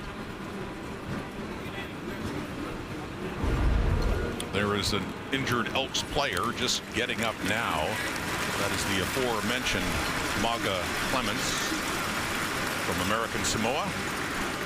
In his first CFL season, coming out of Nebraska, and now getting off on his own steam. So first down for Toronto at their 26. You got a tie game. Back and forth they've gone. Certainly did in the first half. Trading touchdowns.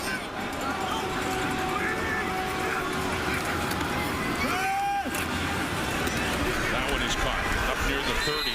That's Mackay Polk, one of the new receivers for the Double Blue. Again, Polk started in week 1 for DeMonte Coxey, who was injured. Coxey returns this week, but Tavares Daniels is banged up, so Polk stays on, just moves inside to a slot back position. Each team has scored 4 touchdowns. There have been no field goals even tried. 3 of the Argo touchdowns rushing, 1 through the air, all 4 through the air for Edmonton. 2nd and 8 now from the 28. That's caught. Polk has it. First down and more as he gets out of bounds up closer to midfield.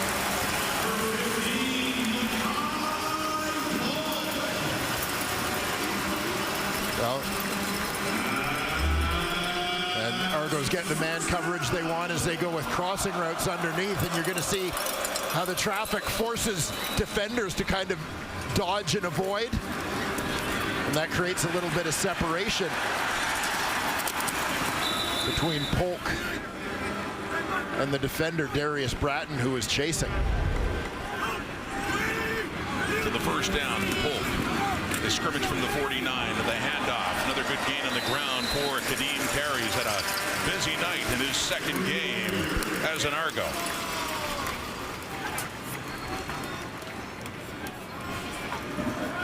Attacking outside, letting the big guys on the O-line get on the move. I think it was the backside guard, Gregor McKellar, pulling here. He picks up the middle linebacker. Miles Morgan takes him out of the way. Flag coming out too after another carry by Kadeem for a first down. He's had 15 rushes in this game tonight as he heads off and Deontay McMahon heads on.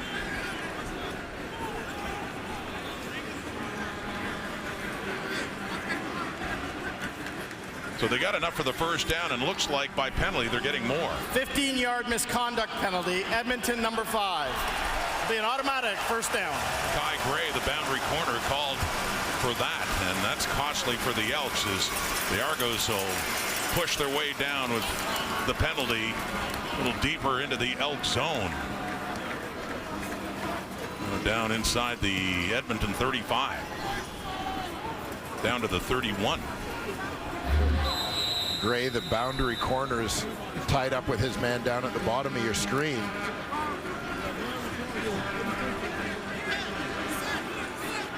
That one extra shot in the head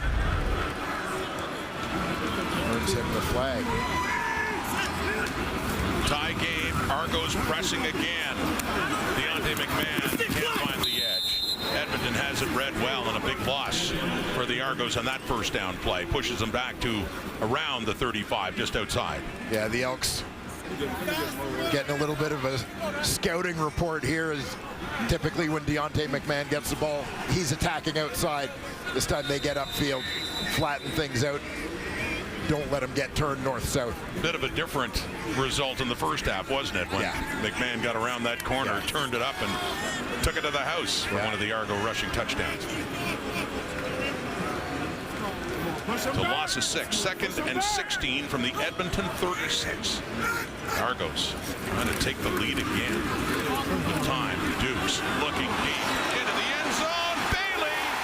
Coxey, DeMonte Coxey. Touchdown, Toronto. DeMonte Coxey touchdown.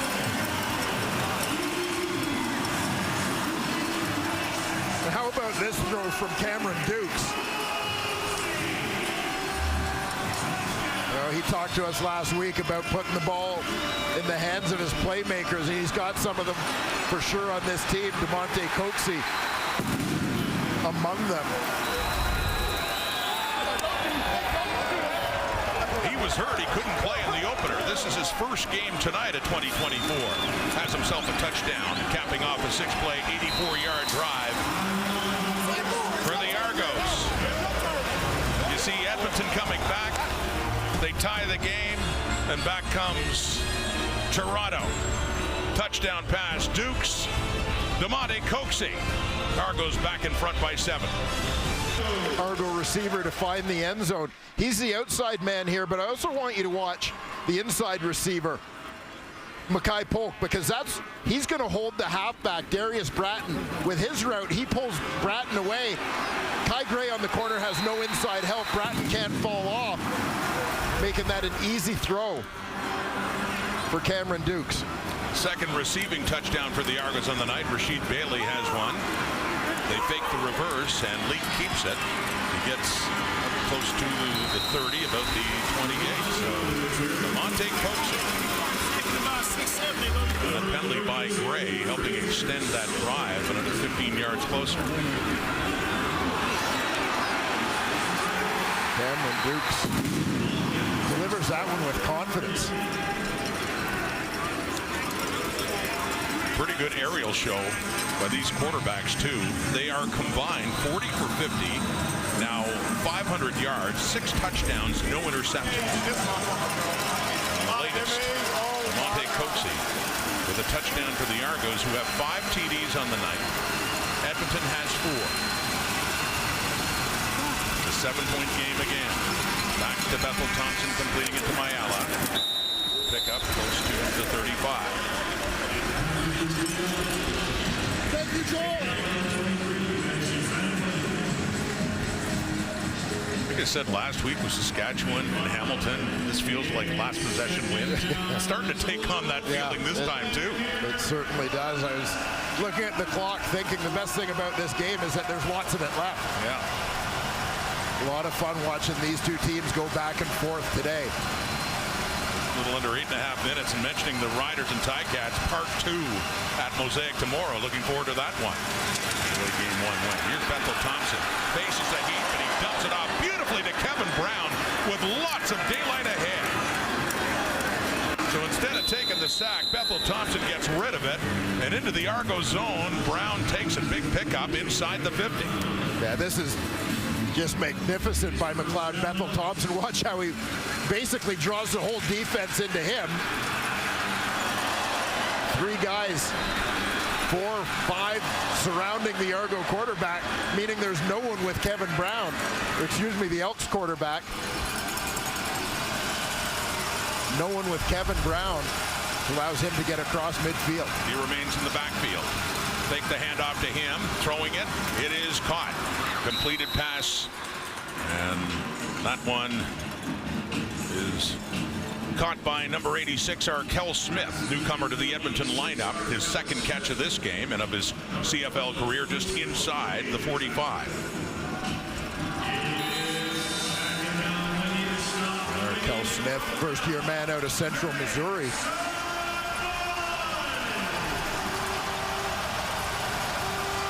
Opportunity to play here with some injuries in that Edmonton receiving corps. 7 different receivers have caught passes from Bethel Thompson. Another completion to Gittins with that touchdown earlier in the quarter. For a first down, drive continues. Back come the Edmonton Elks.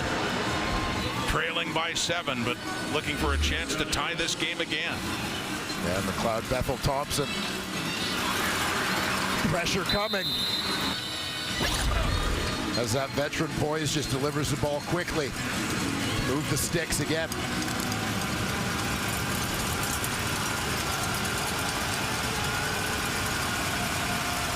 Six and a half minutes. Fourth quarter. What a game we've got.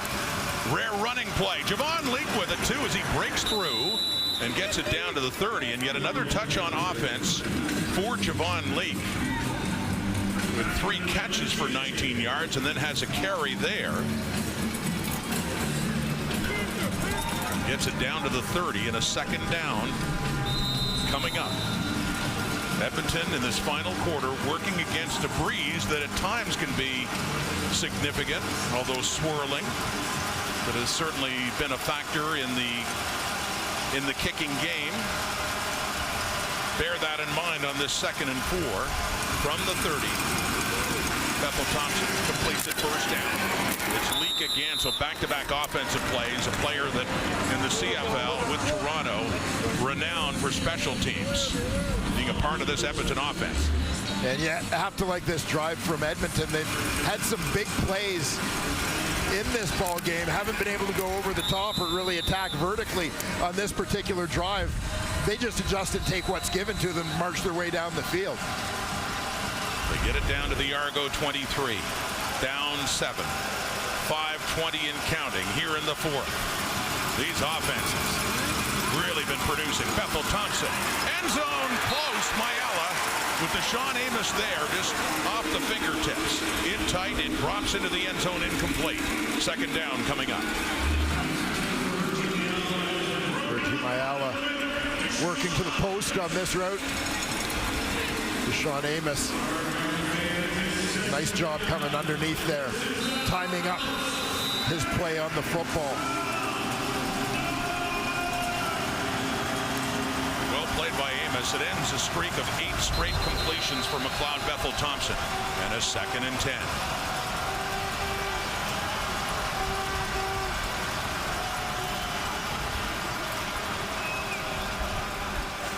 Edmonton is challenging that there was defensive pass interference on the play. We'll review the play.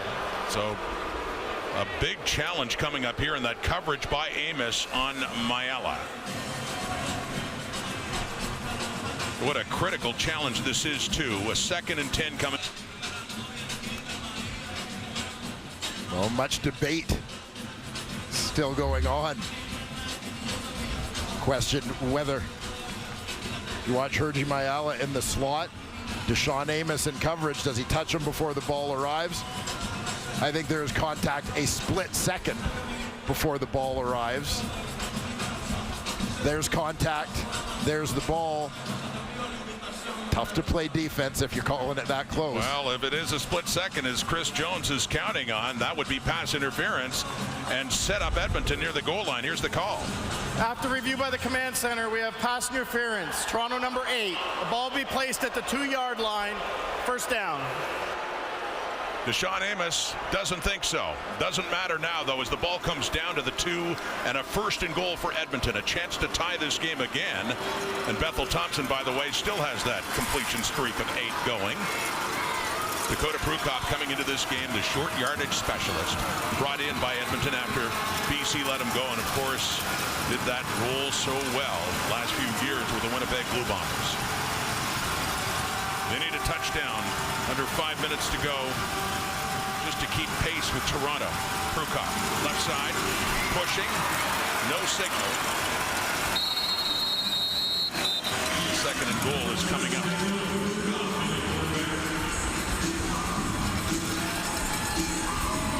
Well-timed challenge there from Elks head coach Chris Jones.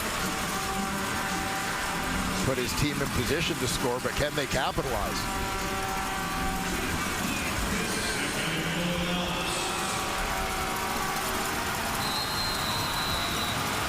This game has been tied several times. Edmonton looking for a chance to tie it again. Prukop stays in. 2nd and goal. Down at the 1. Pushing. Waiting. Touchdown. Elks in the end zone again. A point after try away from tying it again. What a finish we have here at BMO Field with under 4 minutes to go. And it was the pass interference call on Deshaun Amos, setting up Edmonton for the chance to get to the end zone again.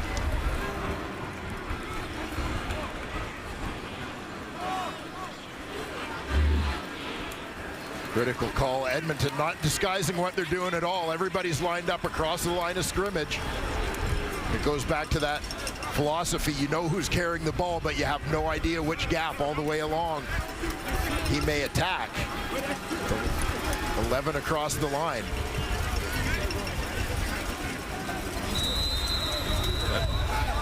There's Deshaun Amos, who was the one flagged for pass interference actually after the challenge.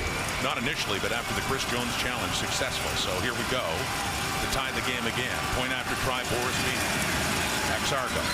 Right through it goes, capping off a 9-play, 81-yard drive, and the first rushing touchdown for the Elks in this game after 4 passing touchdowns. Dakota Prukop taking it in. And take a look back at that drive.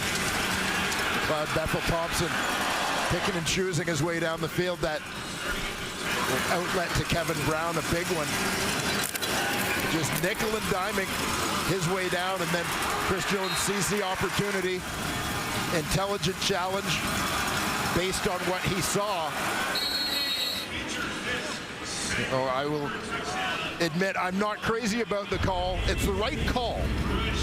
This isn't on the command center. It's not on the officials. It's not on Chris Jones. It's the right challenge. It's the right call. But this is what I kind of call the downside of replay review. Right? Is when you can put that play in slow motion and frame by frame, yeah, you can see that the defender is there before the ball. Pretty tough to play defense frame by frame. Right? Like if you're sounding like Paul Maurice on an offside. Do I sound like a Panthers fan right now?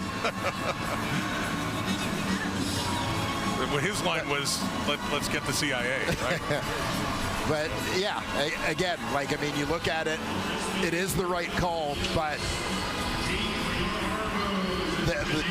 as a defender, it just gives you zero margin for error. By the way, I wasn't even trying to allude to Edmonton, an Edmonton sports team benefiting from a call. They got the call right, and they went to replay, and they did it. Yeah, there is another sports story going on in Edmonton, by the way, isn't there? I understand.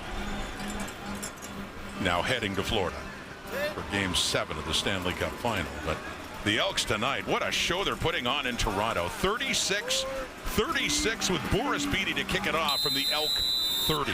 And every time that Cameron Dukes and the Argos have been asked to respond, they have. They're being asked to again. Their fans here at BMO. Janarian Grant back in the game. And up across the 30 and pushed out around the 35-yard line for Cameron Dukes. 17 of 19, just 2 incompletions, 210 yards passing, 2 touchdowns. And there's also 3 touchdowns scored by the Argos on the ground, and he's got one of those and a 2-point conversion. Yeah, and you look at the clock with just under 3.5 to go and get a little bit of the feeling that in this game that's gone back and forth, and with both teams struggling to get stops, particularly here in the second half, you're a little nervous, I think, from an Edmonton point of view about the clock. Toronto is in a little bit more control time-wise here than Edmonton is because they have the ball. We're over 700 yards net offense between these teams. Dukes running out of time. They get to him. Cameron Dukes is taken down, advanced a yard or 2, and we've talked so much about ex-Argos. There's yet another one, Sam Acheampong. Acheampong originally drafted by Toronto. He went to Edmonton a couple of years ago, but he gets in on the act here by taking down Dukes. 2nd down and long coming up for the Argos in a tie ball game. At Mosaic Stadium in Regina tomorrow, Tiger Cats Rough Riders, the rematch. What a game, Dwayne, we saw in Hamilton last Sunday. He was tied at 30, the turnover, and then the walk-off field goal for the Riders. Brett Lothar, Trevor Harris, and Goldie Von Mitchell put on a show, and the QBs here in this game have as well. Cameron Dukes has it in his hands in a tie game at 36. Complete. That was a 2nd down play to Kadeem Carey. Gets it up to the 40, so a big stand here for the Elks defense. McLeod Bethel-Thompson will be getting it back in a tie ball game. 3rd down coming up. Yeah, and this is exactly what Edmonton needed in order for them to sort of be able to control their own destiny, to be able to control the clock, was to get this quick stop with time for their offense to move the football without having to be in sort of panic mode per se. Purifoy and Leak back for this punt. And a flag is out where Haggerty had got the ball away. You're going to get roughing or contacting the kicker. We got the contact on the kicker, and that punt by John Haggerty. And what a big penalty this is against the Elks.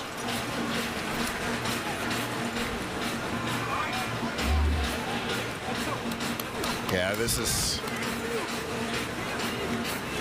a massive turnaround. Joel DeBlanco contacting the kicker. Edmonton, number 50. 10-yard penalty. The result will be a 1st down. Joel DeBlanco, who was the first pick overall in this year's draft, and trying to avoid Haggerty, just made the contact, and that's a 10-yard penalty. And that hurts Chris Jones when he was about to get the ball back. Down to the Argo 51. And that's just one of those where you got to know the situation and playing to the situation. Can't risk that penalty at that time. Defense has done what they needed to do. You're getting the ball back. So instead, the Argos continuing the drive now. Duke's handing off. Kadeem Carey keeps the legs chugging. Has 10 more yards. Looking like another first down on the ground for the Argos, who have run the ball very well tonight. Well, and almost as if that penalty suddenly gave the Argos some life on a drive where they had been snuffed out. Kadeem Carey with a big run. 2:23 on the clock. Not relevant yet, but a reminder, we have not had a field goal kick tonight. Brett Lothar, as we talked about earlier, had a walk-off for the Riders last week in Hamilton. Liram Hiralahu, the kicker for the Argos. But it's been all touchdowns in this game. Still lots of time, but the ball comes loose. And Dukes does recover it, but that is back inside the Argos zone. So a loss on first down of about 7 yards. It is back to the Argo 54 in a close call, Toronto. Yeah, timing just a little bit off. Kadeem Carey got ahead of his quarterback there. Duke's fortunate to recover, but yeah, now the second and extra long situation. And possibly a reprieve here for Edmonton's defense. Lining 3 up front on a 2nd and 17, just a 3-man rush.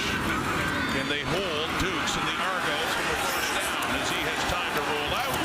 Throws it down to the right, it's incomplete, intended for Richie Sindani. And Kai Gray is there. And that's Steph. Oh my goodness, hopefully she's okay, but right down there to get the looks for us. And just knocked down with Sindani going after the football. Yeah, 2 players go crashing in there. The defender arrives with the football to make a play. Kai Gray. Oh, we're good. She said she's good.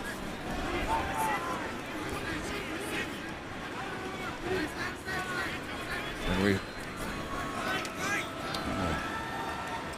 hopefully Steph's okay. My goodness, the hazards of for those down on the sidelines to get the great pictures that we get in this coverage.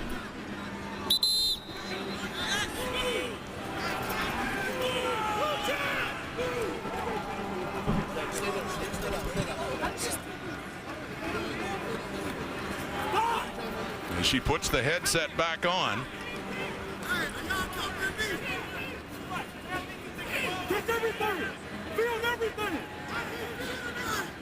Still getting some attention down on the side, but it is, my goodness.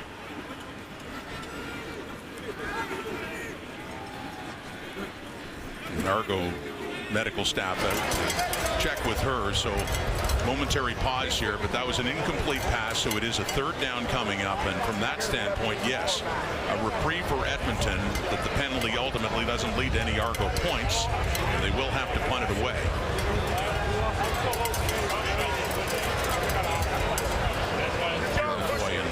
Standing back 4, and there's John Haggerty.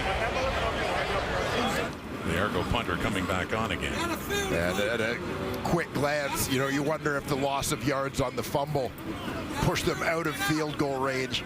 I suspect they were probably right at a range where they weren't gonna try. They got 55, 56 yard field goal at this point.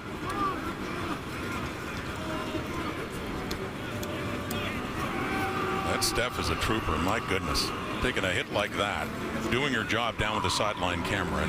Well, and this is not the first hit we have seen Steph take over the years down there on the sideline. She's that is hazardous, though. You got big bodies coming in and going for the football, and she gets a nice applause from us as well.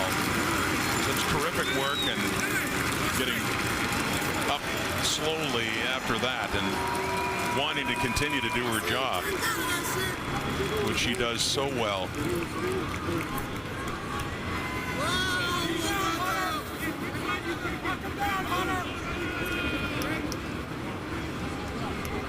Edmonton in this punt situation is going with 2 deep returners, because the big thing for them, they do not want this ball to hit the ground. They want to get more coverage. Remember, we said Toronto is kicking the ball on the ground to prevent Leak from catching it and having a good return.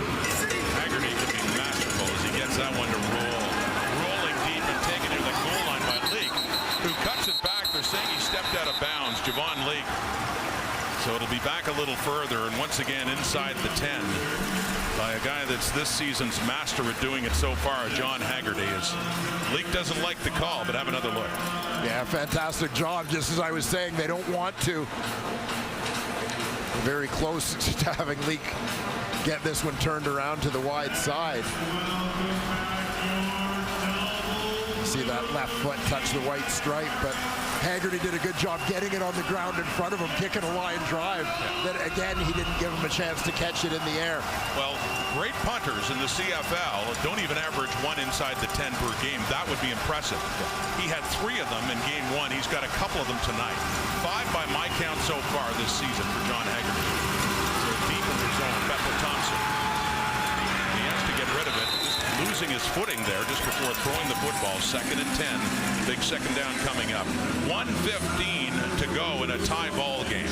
A big second down. Yeah, and I'm going to call this a massive second down, because if you're punting the ball from here, I mean, Toronto's almost in field goal range already. Remember that Jake Julian would be punting against the wind here from his own end zone if they're not able to get a first down. For everything Bethel Thompson and that offense has done, they need it again tonight. Right now, second down. Oh, nearly intercepted. Nearly picked off. Fraser Sopik, the linebacker, dropping back. However, still, it's perilous for Edmonton anyway, because as Dwayne talked about, they're going to have to punt the football from their end zone. You'll see Sopik dropping deep just left of the goalpost.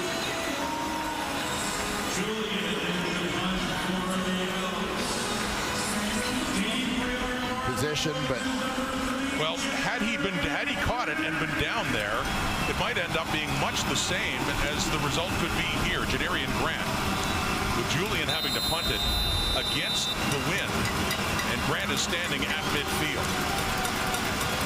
So the result could end up being the same for the Argos, and you know what Jadarian Grant can do.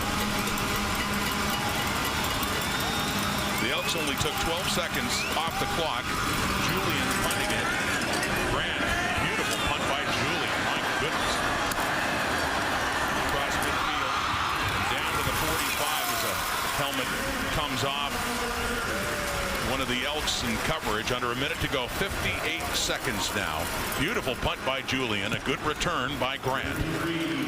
And you start thinking about Liram Hiralau for field goal kickers tonight. Hiralau and Beattie, they've only been asked to kick extra points for offense. yeah, I want to talk special teams here, because Toronto just won that special teams exchange. When you look at each team's punt and ensuing return, Haggerty, fantastic punt, really no return from Edmonton. Toronto's farther ahead than they were when they punted last time. On the ground, going left, Carey has room. Down to the 30. First down on the ground, Argos. And in scoring range now with 51 seconds to go. Yeah, Kadeem Carey gets around the edge here. Gregor McKellar getting just enough of his defender to slow him up. Big run there for Kadeem Carey. Earlier, he went over 3,000 yards rushing for his career. On that, 17 carries now for 104 yards and a touchdown for Kadeem Carey. First and 10 at the Elks 30. Back on the ground. Not much there this time. 27 seconds on the clock. Ball in the middle of the field. What would be around a... Timeout, Edmonton. Be around a 37-yard field goal try, but still some time here. 27 seconds and a 2nd and 10 coming up.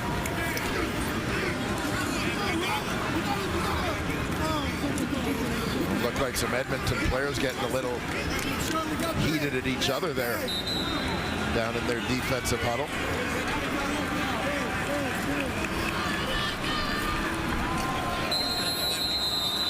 Liram Hajrullahu came back to the Argos, where he won a Grey Cup in 2017, kicked the winning field goal in that Grey Cup in Ottawa against the Calgary Stampeders. But 2 weeks ago, his first game back in the CFL since the 2019 Grey Cup when he was with Hamilton. He may be called upon to win this game. Back on the ground. Yeah. Hajrulahu's time coming up now. Yeah. Using that play just to get the ball centered up for a kick, give Hajrullahu the best angle. Well, like last week between Saskatchewan and Hamilton, it comes down to a field goal try to win it. And the oddity on this night, as mentioned, there have been no field goals in this game. None of them tried until what could be the final play of this game. They start to run it down. And Liram Hajrullahu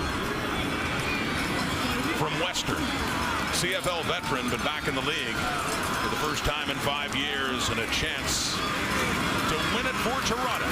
Out and down and kicked and through with no time left. Another walk-off winner by a field goal kicker. Hajrullahu does it on a great night for Cameron Dukes, and the Argos really had to earn it against an Edmonton team that was keeping pace offensively. Toronto takes it, improving to 2-0, beating the Edmonton Elks dramatically, 39-36. That's credit Toronto. Good teams find a way to get it done in tough situations. Cameron Dukes, back-to-back wins to start the season. Liram Hajrullahu, the clutch kick. Great back and forth game, and I mean, Edmonton has this 0-3 start, and I know that's what's going to get talked about, but we saw so many positives from that team in this game. And Chris Jones and the Elks will be tired of hearing it. They don't want to hear about how well they played. They want to hear about a win. They fall to 0-3 to start the season for the third straight year, but give the Argos credit too, and Cameron Dukes hugging an old teammate in Boris Beatty with so many ex-Argos in town for this one. But what a show both QBs, McLeod Bethel Thompson, put on as well for Edmonton. Yeah, no doubt about that. I thought McLeod Bethel Thompson, his receiving core, really got things going. Today, Edmonton had a lot of trouble running the football. Toronto's defense managed to bottle up Kevin Brown, but that didn't stop them from marching up and down the field against a pretty good Toronto defense, particularly in the second half of this ball game, where these two teams just went back and forth. A little discussion there with ex-teammates Nick Arbuckle, too, the backup QB, and McLeod Bethel Thompson. Back and forth they went. They traded touchdowns until the very end when a field goal decided it. Impressive offense for the Edmonton Elks, but just wasn't enough against the Argos, who do improve to 2-0, and Cameron Dukes 18-21, 214, couple of touchdowns, most importantly for them, a win. What's in store for the rematch between Hamilton and Saskatchewan? That's tomorrow. SportsCenter is next. Laura Dyken and Sarah Davis.